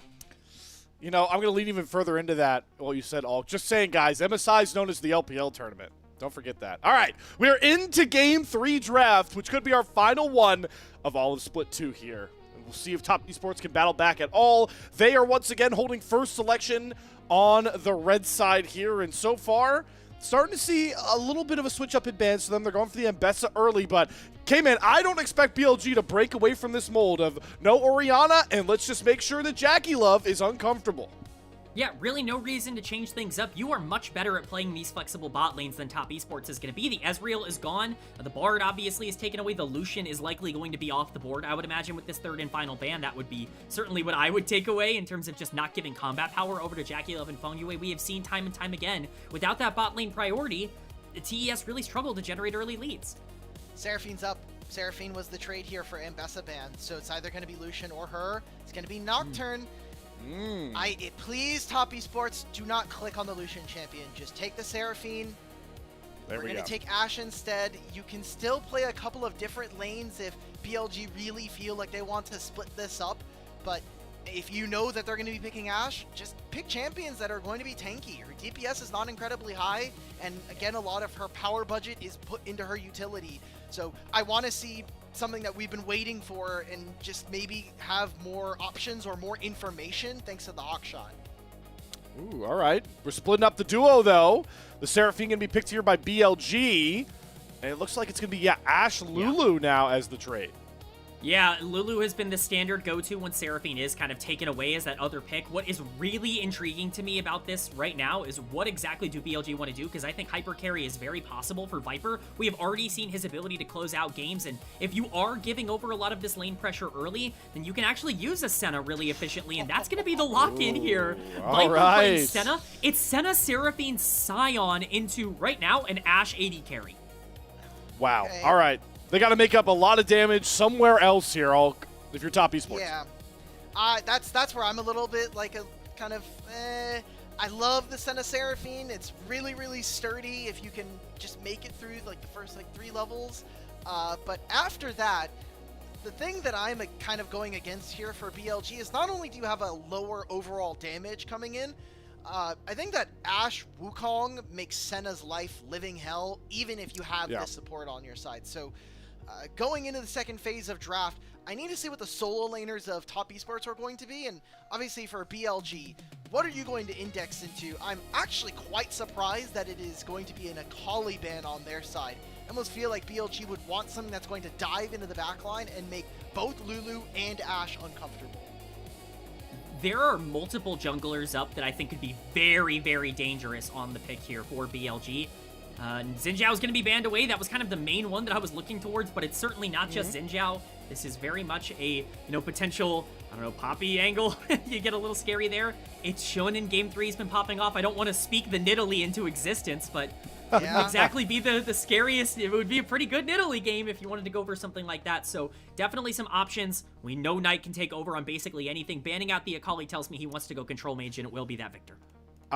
Again, I love this pick because it fits the identity of BLG have made a disgusting scaling death ball. A bit of a switch up, though, from what we've seen them go for so far this series, nonetheless.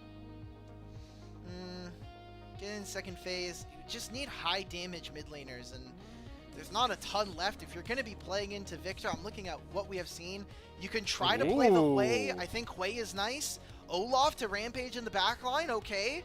I mean, Top Esports, this is kind of all the eggs are now in this basket. We are running at our opponents. We're setting them up. We're allowing Hui to not only be long-range poke, but also kind of a soft enchanter for the rest of his team. I like the prospects here. Shouldn't you get counterpick, buddy? What's your pick? Are we going for Nidalee, or are we going to try something new? You got a lot of house money you can play with. Oh, please. Oh, I don't want to get baited too much. I would love Kindred. That would be an unbelievable pick here. Obviously, should a big Kindred player. Pantheon was the other big pick that is still available in terms of that early game pressure. It is going to be the Panth. I know you guys are disappointed, but I quite like Pantheon in the draft that they've composed for themselves. It gives them at least a little bit of action. You were selling me on the Kindred pick, man. I know. Well, hey, if it was Kindred or Nidalee, I'd be popping off into oblivion right now. But at the bare minimum, I think Pantheon gives them some early game aggression. And quite frankly, with the amount of range that they have, Pantheon actually has a lot of different ways to full send it. I think this Victor is going to be a key priority in this game. A lot of pressure, though, nonetheless, on Cream to bring home so much of this composition's damage. Soak it in, everyone. This could be our final draft of Split 2. And regardless of how the series has gone so far, gentlemen, it'll definitely be...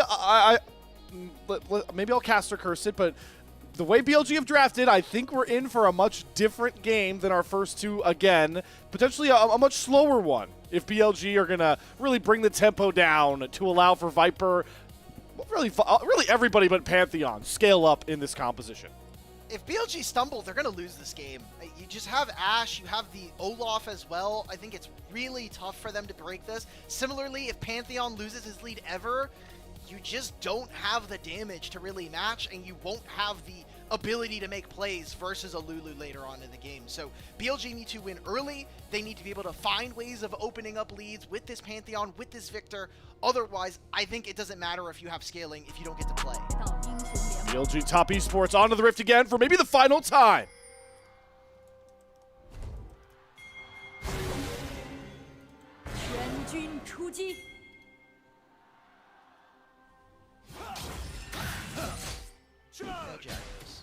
Gyos were there, but they are once again interrupted by a madman with a couple of axes and a Death Wish into Sion.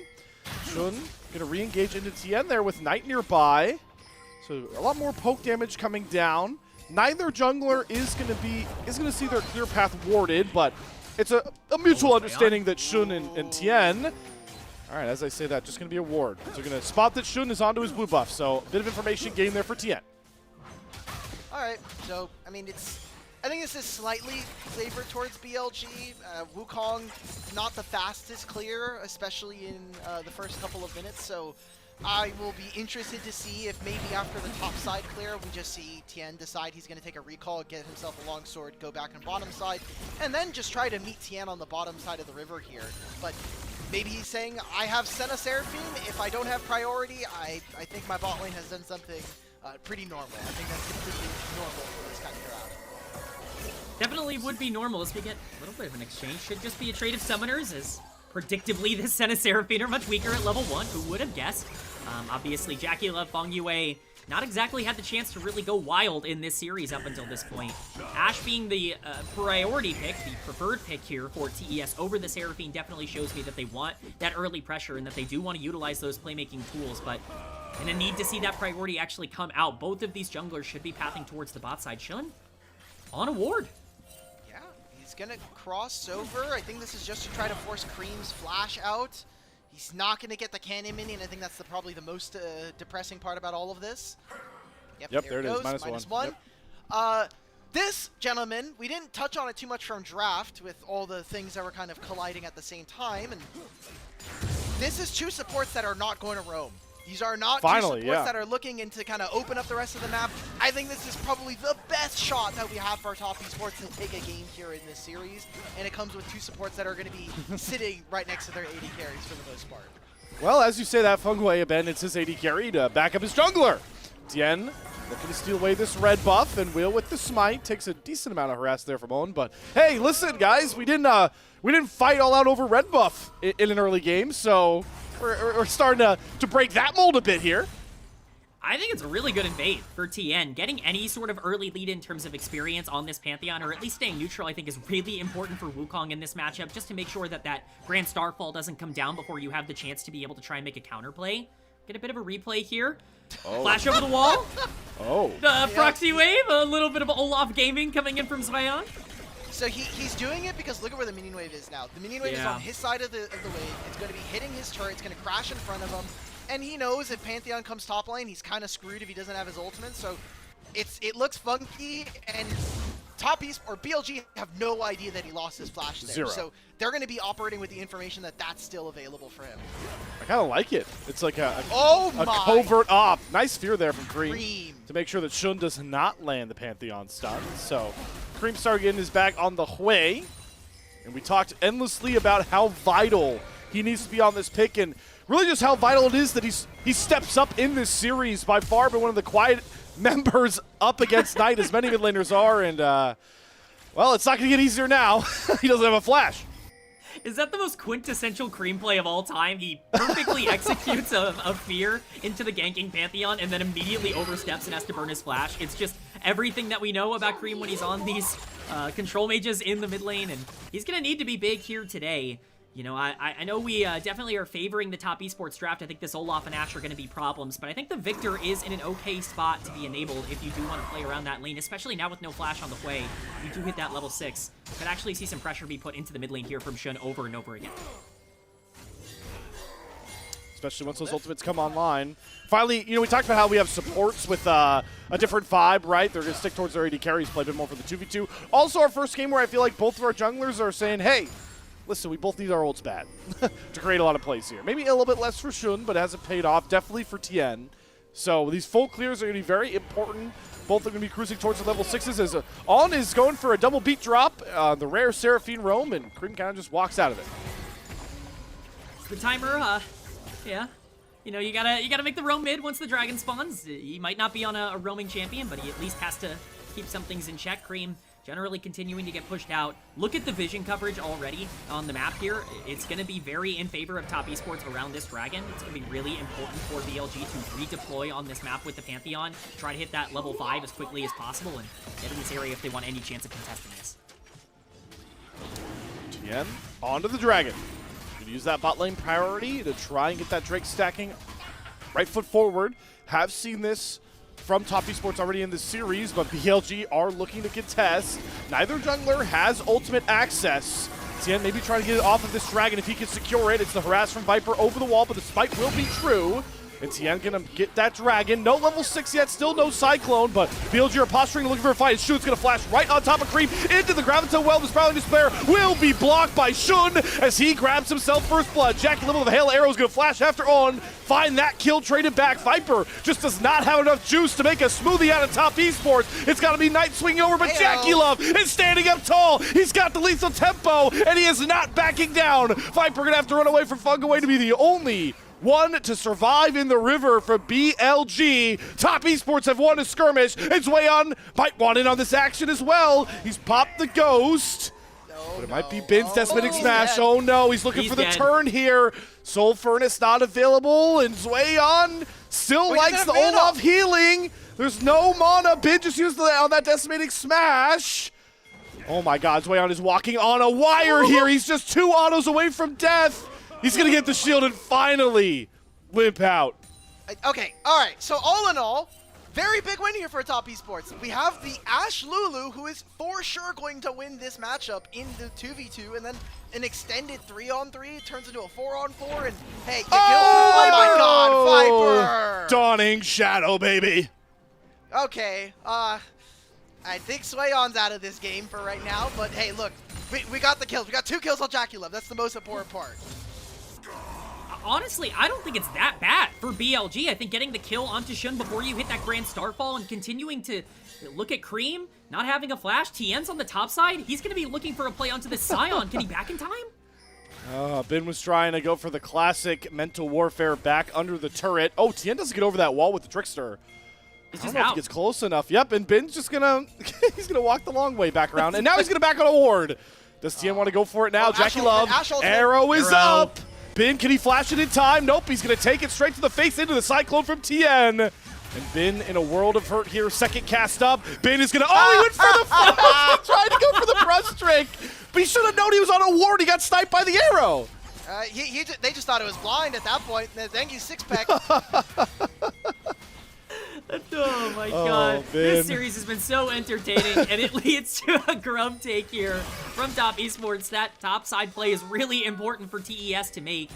I didn't feel like the game was all that favored one way or the other. I know, obviously, mid lane. Here we go. Cream, the Grand Starfall landed right where he was standing. Spiral Despair slow, not enough to get the turret to find that trade kill.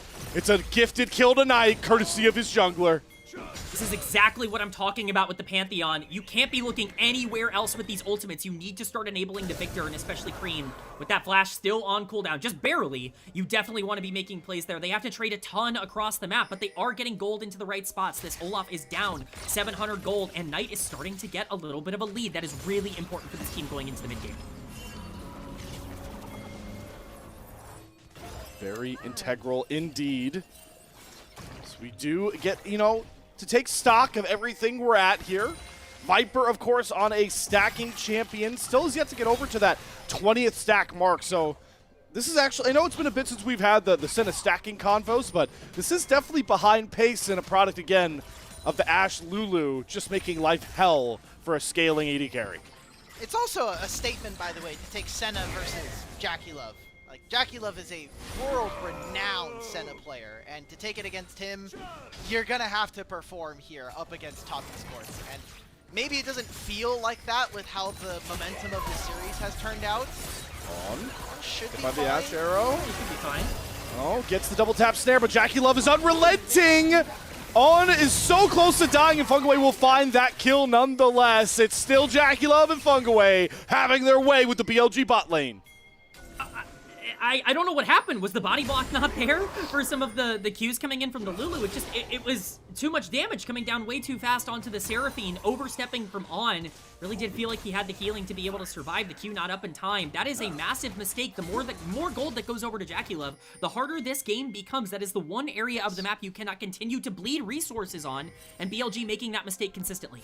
And these are right before the dragon is going to spawn. It's a minute in ahead, and now we're 20 seconds right before it spawns. And there's still a lot missing here. I mean, Viper pretty far behind in my mind and is going for the static Shiv Rush on the Senna, which to me just feels really piss poor. Like, you're going to have an Aether Wisp on your build doing nothing here for this champion versus a completed Hex Optics already for this Ashe. And not to mention, by the way, Trinity Force on Wukong. You're going to be really, really abusive in these fights. BLG have no way of trying to fight this. I like the adaptation. Go topside, try to hunt for 300, and maybe even get some plates thanks to the Crystalline Overgrowth. Yep, there's the unstoppable onslaught, forces out the Ragnarok, but all your damage resistance is shredded, and Knight with the Arcane Storm will pick up that kill. Bot side going swimmingly for Top Esports, but it's Viper at it again, up 700 gold already. Both teams correctly identifying what they need to do. TP coming back into the mid lane. Panta's ult. Panta's ult. Here. Yeah, they can go for this. Cream. Let's see if Shun pulls the trigger. He's going to walk his way down. He actually doesn't even commit the ult here. Tien's there to cover, and that will protect Cream from any more 2v1 shenanigans. I really, really would have liked an aggressive play in the mid lane there. Again, I know I've been very insistent on this, but Knight is absolutely the win condition for Billy Gaming at this point, as he almost always is with the way that they play these comps. But the Victor is going to be the place that you need to get that gold through. I think at some point you have to feel the pressure to start getting more and more gold on top of that. The top play was really nice to trade. You're going down in Dragons, but Victor's going to be strong in those fights around those neutral objectives. You just can't let this Wukong get out of control now that Cream has completed that first item and has a lot more combat power to fight back. Have to see. Dash, ultimate. Oh, yeah, good call. Oh! Maybe Knight hit is going to Viper? sidestep that one. Oh, no. Oh, boy. You just sit up walked in right your into chair a that. little bit. Safe to say you walked right into that joke, Hulk. I don't know. Yeah, yeah. I didn't do that. I'm still fine. Maybe I did get stunned. Oh, I'll be honest. I was stunned a little bit, but not as badly as Viper did. Here we go. Here we Here's go, the- topside again. Yep. Gonna go after the Ragnarok-led Olaf. Gets a big shield to buy some time, but it's the Scion taking up the turn. Oh! This flash Q from Shun does not get that kill. Why is Funkaway this far up? And now he's got a flash. All right, we're getting a little messy here in this grand finals. Oh my God, TN's gonna flash after. Oh, he gets the knockup with the Cyclone. So Shun goes down. Funkaway gonna have to self-ult here. His own has no chance up against Jackie Love. It's Viper that's here now for the 2v2. Knight and Viper. Can they bring this home? Can they stop Jackie Love? This guy is just a titan on a warpath, and he will gift the shutdown over to Viper. Get some quality gold. Funkaway slowed up. He's out. What is my AD carry doing? Bro is like, yeah, I'm stronger than Victor. I'm stronger than Rocket Bell Victor. I can walk up and just start auto attacking him. This is the craziest series I have seen, man. We get a replay of the ult on top side here from the Pantheon. It's the knockup. Bin tanks this turn absolutely forever, and it feels like this should be completely free with the damage coming in from the Pantheon, even the ult coming down from the Senna. But the shield is just barely enough, and Shun does not time these Qs well. Yeah, he just misses. He flashes into, ends up missing that final Q as well. It's really misplayed, and at this point, TN has a pretty easy cleanup job. Shun just takes a bad path, ends up not having that flash available to get out of here, and gets the free kill. Whatever happened on the bot side here is insane. Bin on the top side here, just trying to TP out. Yeah, that didn't work out. Luckily for you all, yeah, we're not getting that replay. He TP'd, by the way, and before that, they would have gotten the kill on Swayon if he held his Q a little bit longer. But you mentioned he's tanking turret for too long. It's way too warmed up. He backs away. They don't get that kill, and turns into a 2 for TN here. So they have 2 dragons. Very big mistake, obviously, there for Jackie Love, who loses his barrier before then. But now we're still walking into a fight, whether this is going to be for Herald or for the dragon in a minute and a half, where I think for top esports, you're still looking to be in a really strong position. Even with all the attention we sent towards Cream, he's not all that far behind right now. And really, it's just the gills that Knight has that is making up for the difference. Knight, though, just a different animal, of course, when it comes to LPL and it comes to the titles. Just want to remind everybody at home what this would mean for Knight if BLG can get this game win, as he's chasing his 8th LPL title with a win here. What a player. One of the best, currently one of the best in the world, of course, alongside his top laner, who is now hunting down Swayon. Just make smash, forces the Ragnarok out, so the Olaf will not have that key ultimate for a Rift Herald fight. TN, though, going after Owen. Wow, what a Mikhail's. Able to just shrug off that Ash Arrow. So those are 2 big ults for top esports now on cooldown. It'll be up. It'll be up before this next dragon. And it seems like instead we're playing for Herald at this point. If we can force Knight's TP, I think that's a very big win for top esports. And that's exactly what they get. Unless Bin is Bin, where are we walking, brother? All right, let's see how much damage Jackie Love has, I guess. Let's walk towards my Seraphim, my Senna with all these shields. It's not gonna be enough. Swayon finds the kill. Bin can make the long trek around. Tia gonna secure the Rift Herald. Spawn to spay down to slow up Shun. And they chase down the rest of this death ball. Top esports are looking to go forward. Knight been found by Swayon, but remember, he does not have that Ragnarok up. Instead, he's getting zapped down by the Arcane Storm. Knight gonna push top esports off of him as the Herald has been summoned there from TN. Top esports are trying to waltz their way all the way down to a dragon take, but they're getting poked out bad. Double tap lands on a Jackie Love, has to flash away from a snare out of Viper. Oh, this fight is really on a razor's edge because there is a lot of damage that is coming out from BLG, but it takes a lot of time to get there. TES are just better at setting up around these objectives. Once again, it's BLG getting caught, not with the proper setups around these things that they need to fight for. They can't sit here and just kind of play in and out. You have to make a decision. BLG running into the same issues they did throughout a lot of the playoffs where it feels like they're getting caught in no man's land. TES setting up for a potential death push. If Shun dies here, that is a massive problem. Gonna clear out the last wards. This will be Soul Point at 17.5 minutes here for Top Esports on the Infernal Soul. If it ain't broke, don't fix it. Go after Bin again. Gets polymorphed, eats the Ash Arrow. Severing Bolt down. Bin much better off this time round. 50% HP. Tien onto the Dragon.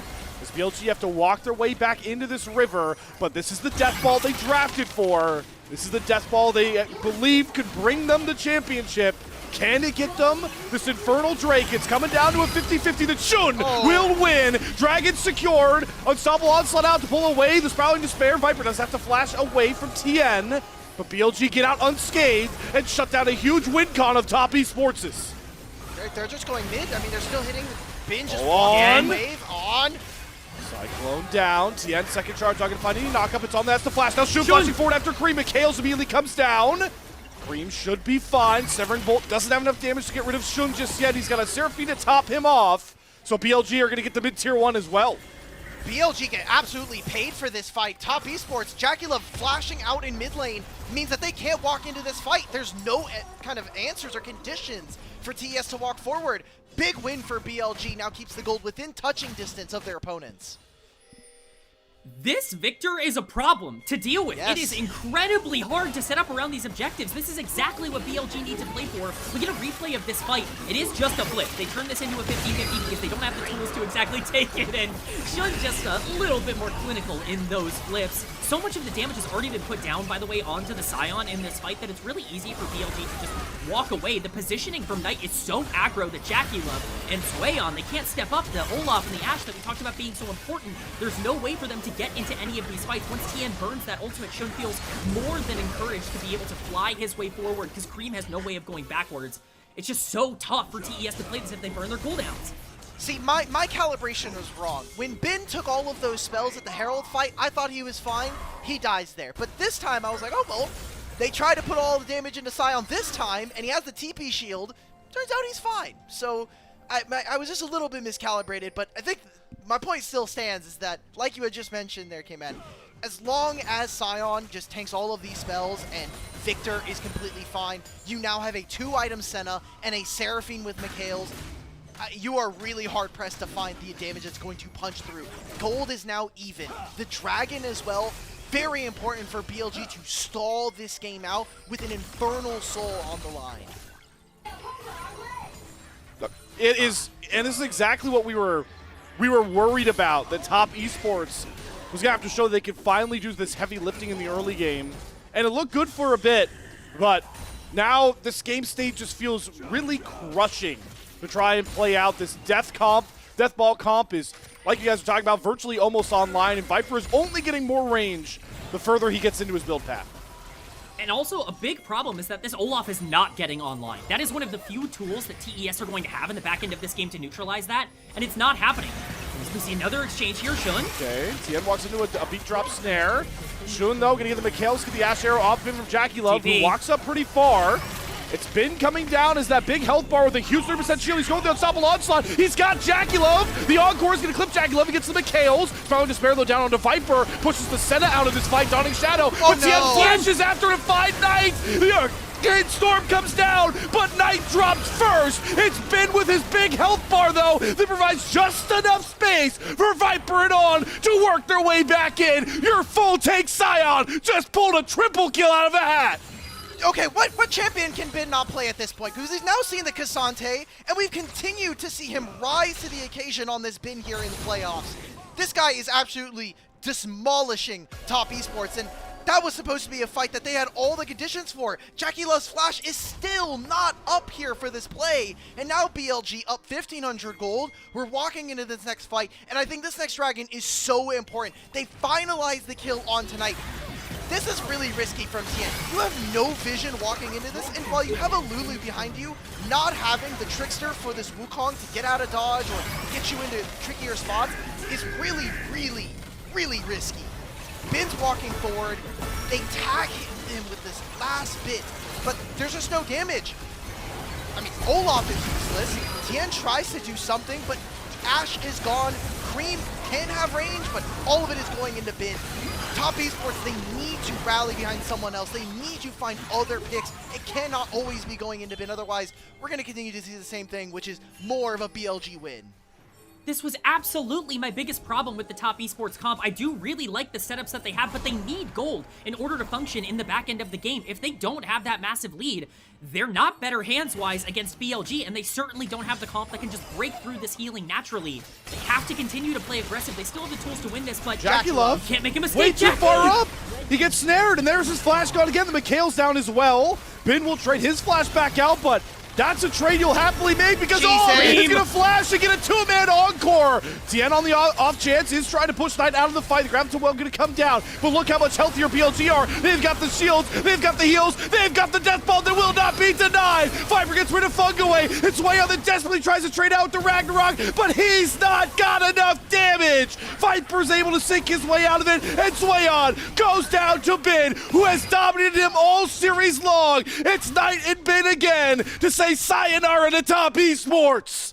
There we go, and it just feels like nothing can go wrong. It feels like maybe the weight of the narrative has come crashing down onto TES. We were looking at maybe they could have won this game. It was their best shot from draft, but BLG, they've woken up. They have found the leads that they've needed to, and it's way too late. We thought that Viper's Senna wasn't strong enough. Well, now it's 1,500 gold. He has not died a single time here in this game number 3. JackeyLove, he gets criticized for standing too far up on mid waves. Where is my Mikhails for my support?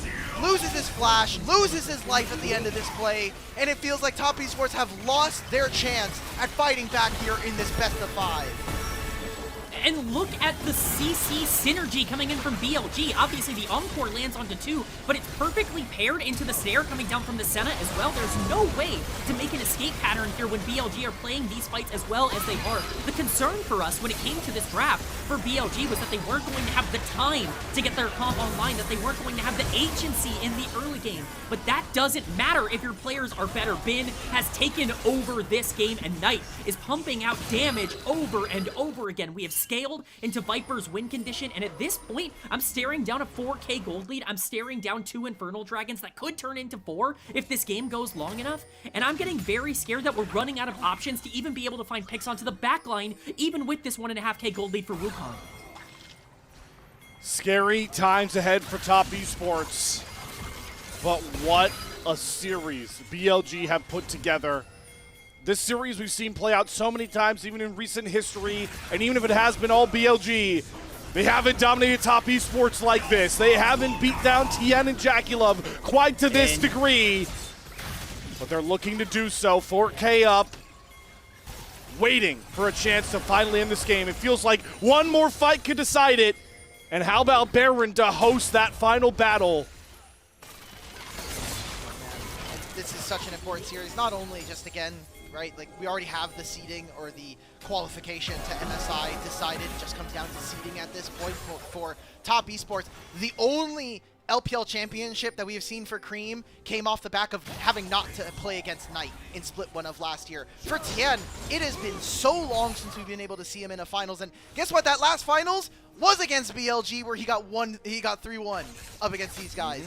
Yep. It's mostly the same lineup except for my top and support, but it would be a far cry for them to not only win one game, potentially reverse sweep this series at this point. And speaking on last finals appearances, and you mentioned the rookies, despite the fact this has not been a great series with Swayon, Fungaway has had decent moments. It is important to remember that this iteration of Top Esports does have 2 guys in their first grand finals. And boy, are they starting to learn what many LPL players have learned of past in this iteration of BLG.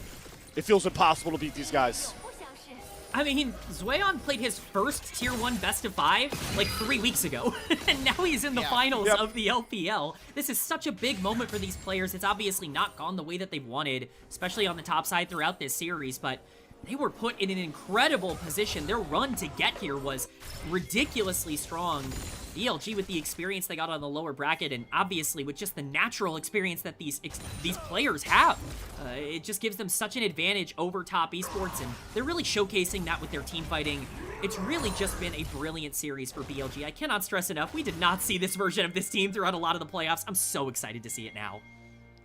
And I know, guys, that I've been, you know, the Viper guy for a while, and I bit my tongue because he hasn't had the biggest of moments here, but what I do want to point out, if this game state holds, is that Viper would win his 3rd title. Guys, that would tie him with JackeyLove and Elk. That would tie him with some of the 2 best homegrown AD carry talents we have in the LPL. What a moment that would be for him, returning to the LPL here. So we do have a fight starting to manifest. It's on with a encore to try and tag multiple TS members, but it's Viper that's going to immediately cleanse an Ash Arrow. It's not here. He'll be fine. Oh, and they buy time for Oh my god, Bid, this TP. Uh-oh. How big of a health bar does this Scion have? Shoot's gonna flash after Cream to immediately push him out of this fight, and Bid cannot be denied. He's holding 3 members of Top Esports at bay, and they've sectioned off Tien. He was going in, but his team can't go past Gigabin, who's now diving under the Tier 2 turret into a beautiful dawning shadow. Bid sets them up, Viper knocks them down, and this could be your final push to crown BLG Split 2 champions, to crown BLG back-to-back LPL champions. And the sun sets on Top Esports as BLG set up yet another empire with Knight at the helm as your emperor of the LPL. And BLG are gonna look to knock Top Esports down. There's the ace, Zwayon down, and BLG have done it. Your Split 2 champions, Billy Gaming, with a very bright path ahead to MSI. Goddamn. What a series from Billy Gaming. I mean, we can talk about the pluses, the minuses, the X's, the O's. We can talk about everything that broke down. We can talk about Bin being better on the top side. We can talk about Knight popping off in terms of damage. We can talk about the bot lane stepping up, probably the most they have throughout the entire playoffs. But the reality is that this Billy Gaming team is ready. They are ready to continue to carry the banner of the LPL as they move forward in 2026, as well as they have at the beginning of the year. And I'm just so happy to see them with the smiles on their faces and with another championship in their cabinet. We saw Knight, of course, getting the last piece to the trophy there from Captain JackeyLove. He will add it to the trophy, and we will see it once more. BLG lift the twin silver dragons, your Split 2 champions. Man, so many things converging. Bin now having the most amount of trophies for any top laner. At 6 now, he now overtakes 369. Again, the poeticism there. On now has the most trophies of any support, overtaking Ming and Mako. Wow. Again, a very sad moment if you're a long-time LPL fan. Also to note, Coach Daney, having never won the LPL before, despite being on many legendary teams, now gets his 2nd trophy in a row with BLG. Look at the elation on Viper's face too, man. Kind of talked about it a little bit, but I'll mention it one more time. Viper as well. You talked about Mako and some other old heads getting passed up. JackeyLove and Elk are now on the same page as Viper is. There you have it. Coach Danny lifting his first ever Silver Dragon Trophy. I'm just so happy for this team. I mean, the adversity that they went through in this playoff run, they were really in a rut. They were down, obviously losing to WE at the beginning of this playoff run, and they were down 2-1 in lower bracket finals too. This isn't a team that just, ran their way through the LPL.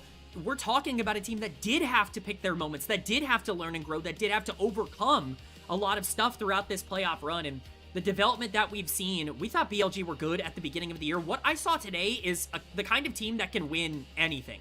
That really, they have that kind of talent, they have that kind of ability. I just hope that they're able to carry that through, not just to MSI, but throughout the rest of the year. We talk so much about the Golden Road. Such a huge part of the Golden Road is dominating your domestic league. They won Split 1, they won Split 2. I'm just so excited to see what they can look like in Split 3. So excited indeed. It's a great way, I'm glad you said it came in, a great way to go into MSI off a series win of that caliber.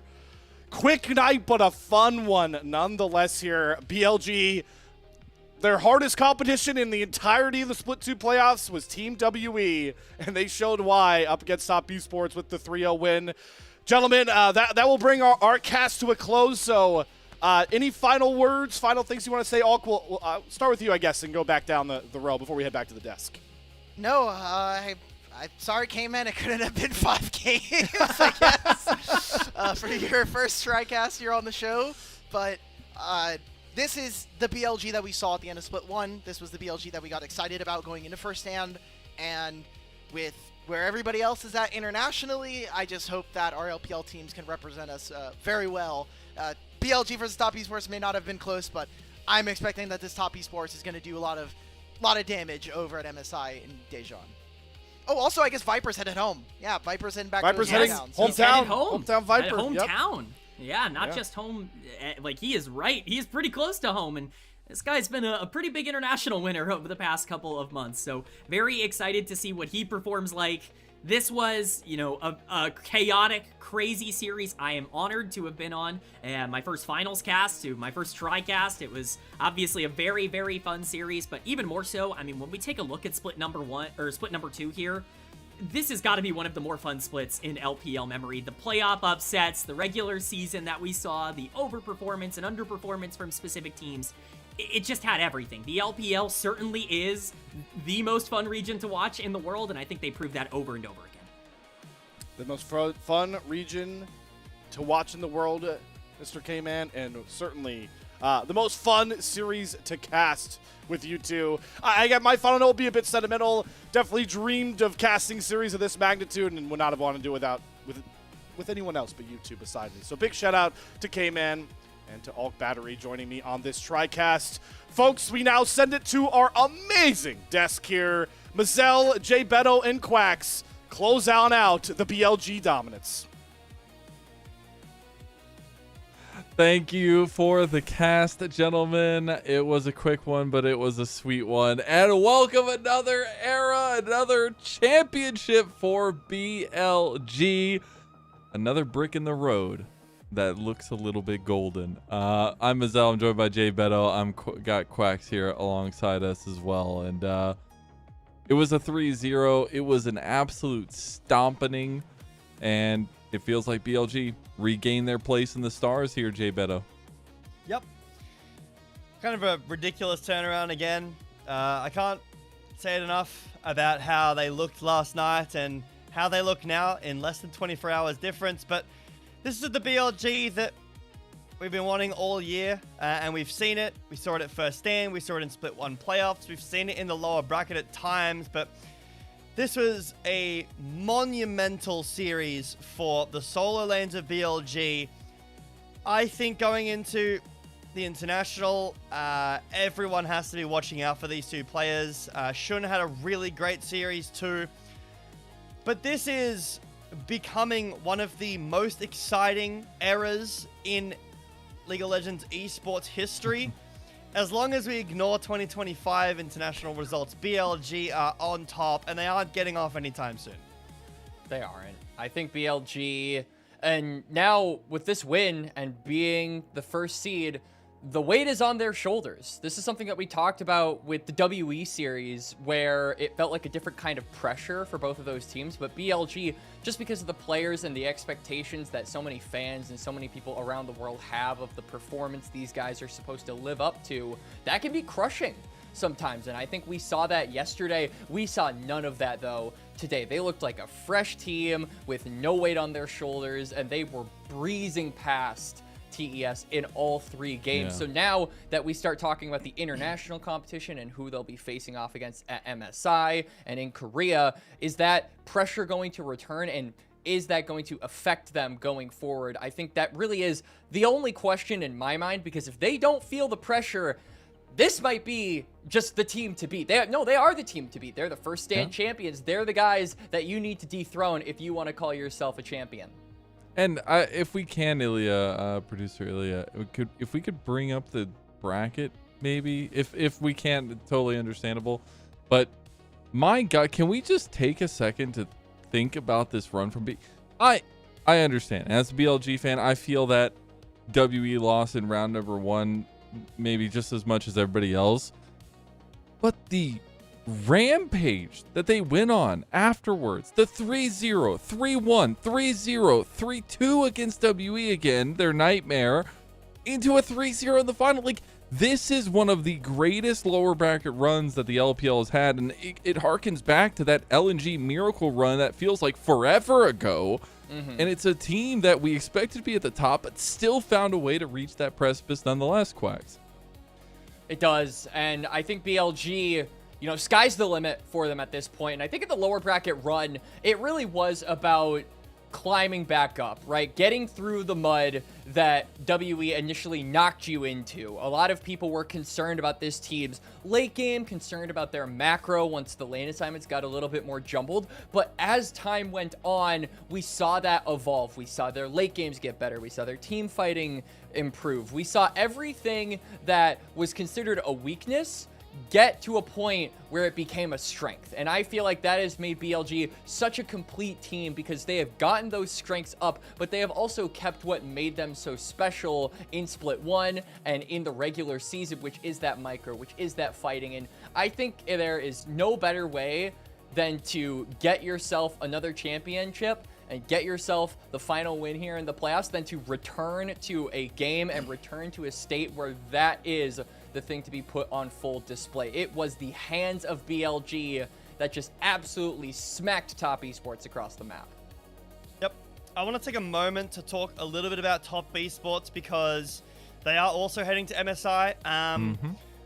Feels like the prep wasn't there tonight for Top Esports. The drafting, we had a lot of complaints about the draft on the desk here. I actually really liked the draft from Top Esports in that third game. I'm a big Olaf believer. I was talking about it as the draft was going on.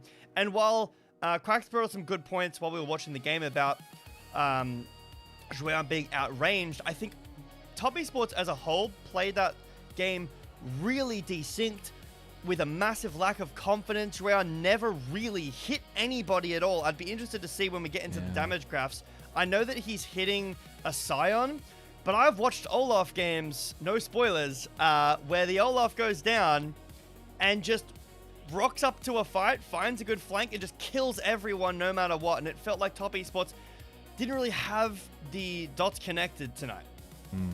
And I think that's a difficult thing. And you can also factor in the newness of a couple pieces on Top Esports and the fact that we hope we get to see these faces again in the longevity of their career as well as they move forward and continue to try to carve their way forward. But also for the veterans of this team, it feels pretty bad, right? I mean, we got to see this team kind of come together with Tien, Jackie Love, reinforcements coming in here in Split number 2 and making it to a finals, but not really being able to live up to that. So I really, really do hope we get to see some more of that upper bracket Top Esports that we did see in these playoffs at MSI, but that is a long question away. Something else I want to bring up, just because I kind of want to show off our graphics team that we didn't get to show off in the earlier pregame. Ilya, if we could bring up my funny, silly graphic of our ADCs, because they still matter when we go to MSI. We had a little bit of fun with this one. I had to have a little bit of fun with the ADCs because for me, it's all about the pomp and circumstance of both these guys. It is Viper. It is a massive Jackie Love who has had a pretty decent upper bracket run until now, I guess, for Top Esports. But it's two guys who are going to need to step it up on that international stage once again. Yeah. And I agree. For me, I feel like when it came to the AD carries, for Viper specifically, it felt like this was the guy, you know, we talk about the weaknesses of BLG and the stuff that was looked at to be needing to improve as they went through the regular season and went through that lower bracket run. Viper was the subject of a lot of scrutiny, regardless of a win or a loss. Whatever result became of a BLG game, it always seemed like somebody would point out a mistake that Viper made, you know, dying on a side lane, over pushing without flash. And these were valid criticisms, but I think individually he's really gotten better as these series have gone by. Still, I feel has some of those inconsistencies, but Viper has shown the form that we were hoping to get out of him when he initially joined this team was that big roster move going into 2026. So it's cool to see him live up to the hype in some of these games and just now get to an international. And like the caster said, back at his home soil. I still remember the shock in my face whenever Odd hit that 4-man right there. Taking a walk down memory lane of BLG's greatest accomplishments of this playoffs so far here, Jay Beto. Yeah, it's been an exciting one to follow. Got everyone on stage here for the finals interview. I believe that was They're going to not give him finals the MVP. MVP grab. Just This there, is for the so- regular season, I believe. All right. That Unless makes it is sense. for, because it I said think it Split said 2 finals MVP, MVP. I but it thought might I said be. finals. Maybe I it thought is it said finals. I finals would think it'd be too. weird to give him the MVP here, but I think deserved. I think Bin also gave him a run for his money in this series Yeah. for sure, but he'll earn yet There it is. another trophy it is, for the finals trophy MVP. cabinet. That's kind of insane. Yeah, Knight had a ridiculous series last night. I'd be interested to know. I'm not going to do the math. I'm not going to pull the numbers and do it right now. But I want to know what his KDA was over the last 2 days, because tonight he barely died at all. Last night he had a 13 KD. Kind of ridiculous performance from Knight. Bin and Knight are just terrifying to play against. I didn't get a chance to talk about this before, but first seed from Korea, Humble Life, Zeka was actually talking about the team that he wants to play the most in MSI is BLG, because first, obviously Viper was on his team last year, but this team looks really threatening, and it's really exciting to see it will be really exciting to see how those two teams interact when they do end up playing each other. But I think BLG is a really threatening, scary team. I agree with you, Quarks. They're constantly innovating and working on their issues, making their weaknesses into strengths, the macro, the early game as we saw last night, and now tonight a big strength in this series. So Yeah. I think the teams at MSI have a lot to, they've got a lot of tape, but they've got a lot to work on going into BLG. Got to give a shout out to Knight as well. 8-4 now in finals appearances. It's not too shabby of a record, I would say, in terms of one of the most dominant regions we have in League of Legends. But BLG right back to it once again, and I couldn't be happier for a team that I feel like has become one of the faces of the LPL over these last couple of years. I know some pieces have changed here or there, but I feel like the heart stays the same.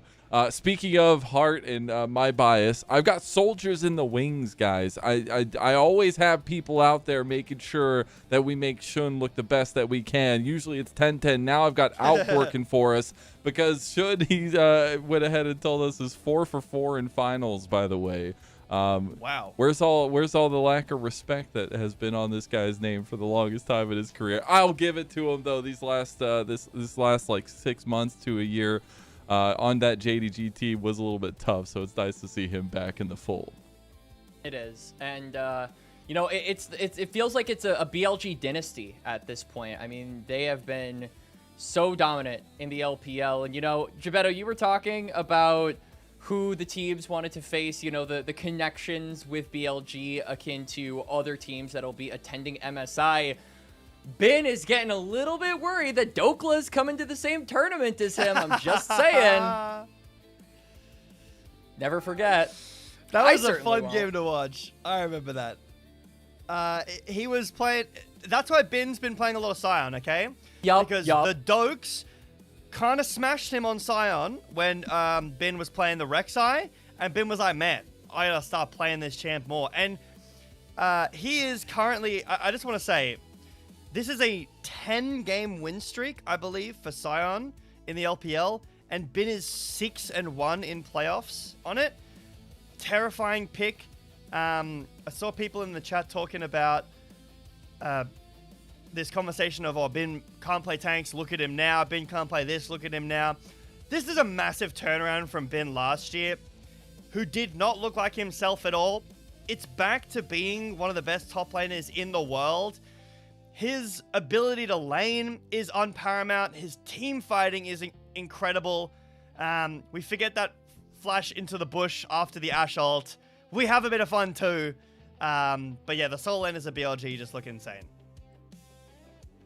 They truly do, and hopefully they can keep that kind of performance up as we go to internationals themselves. Was there any big learning moments from you guys for either of these teams as we take a look back at this final game of the series here that we can take away coming into those internationals? Is there anything that maybe you want them to improve on, or things that you're happy you've seen a little bit of improvement on? We'll start with you, Jay Beto. Well, first of all, not super happy with this Olaf. I think when you're picking a comp, you need to be able to play your comps the way that they designed to play. This is a really good comp. I don't want to get too stuck in the weeds here, but not super happy with how Top Esports played. I think for BLG going to this international, making sure that you keep adapting.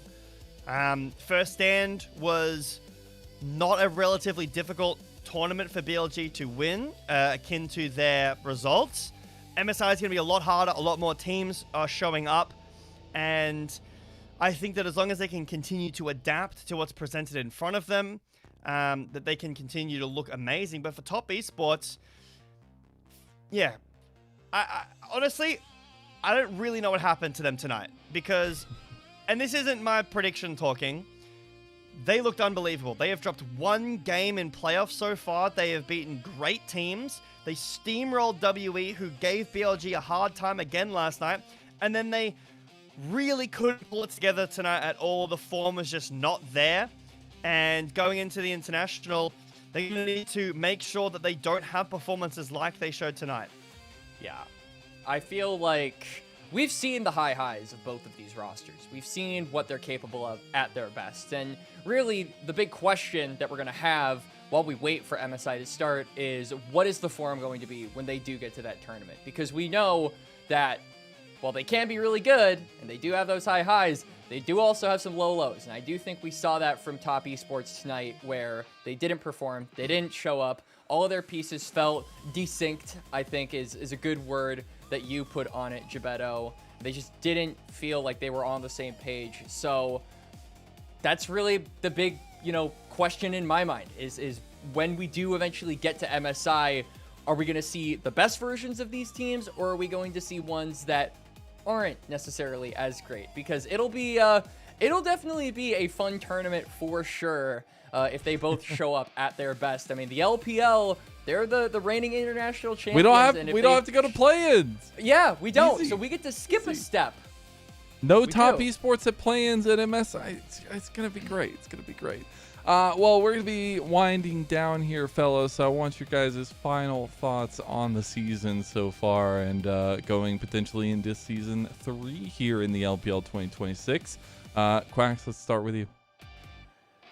It was a really good split. I mean, the playoffs, the regular season, all of it it's always a huge privilege and an honor to be casting the best region in the world with some of the best players in the world. And I feel like this was a split that definitely lived up to the hype. After first stand, a lot of people came into the LPL very excited, and it was a really exciting split number 2. So just really glad that we get to cast some more League of Legends. And yeah, depending on what happens at MSI, regardless of what happens at MSI, rather, I am very excited for Split 3, and I already want it to start, frankly. Yep, I agree. It's been a while since we've had this conversation, or it feels like a while at least, because there's been so many matches in the LPL. I think I checked while looking for stats. It's nearly 70 individual games have been played in playoffs. But remember, massive upsets coming in earlier in play-ins. A lot of the Group Nirvana teams in Group Ascend, WE. I hope they can keep this hot streak up and continue to look like a team that can contest these top rosters. But yeah, how EDG are going to look, how LGD are going to look, and then what that Group Nirvana is going to look like. Roster swaps, I'm sure, are going to happen. But yeah, I'm sure Split 3 is going to have some surprises up its sleeve, just as Split 2 did.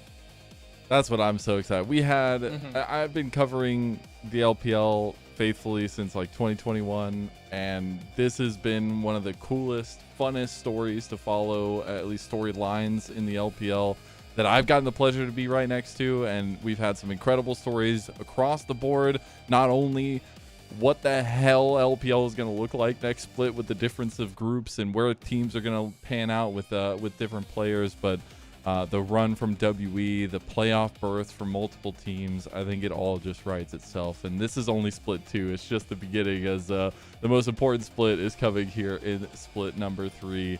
That being said, before I get to the coffee and before I get to all the shout outs, I just want to take a moment to say a huge shout out to all of our team members, all the volunteers that make this project a daily struggle, it feels like, for everyone, from crazy sleep schedules, from casting so many games in a row across different leagues as being freelancers, to all the production, the staff behind the scenes that make this an entire project, an entire product. It's a huge shout out to you guys. The growth that we've had as a broadcast, I gotta take a moment to be a little bit biased, because I've seen growth in every single person that has touched this broadcast. And I think that's what I hold dear the most, is that there is a place for broadcasts to grow themselves, where that is not the case at tier 1.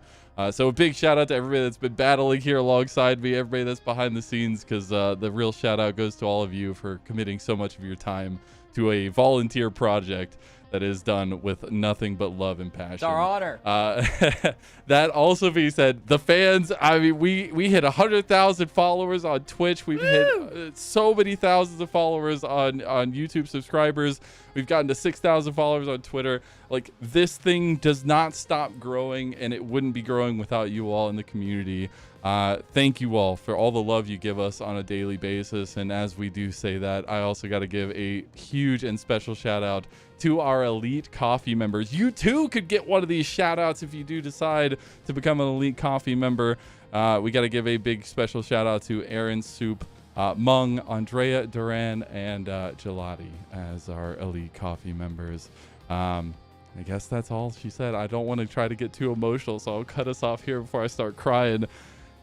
BLG Top Esports, our MSI representatives. We will see if the golden road can continue to be laid down by BLG. Split 3 will be starting after MSI. And if you want to follow these stories, you gotta be there. We will see you there, and Dio LPL.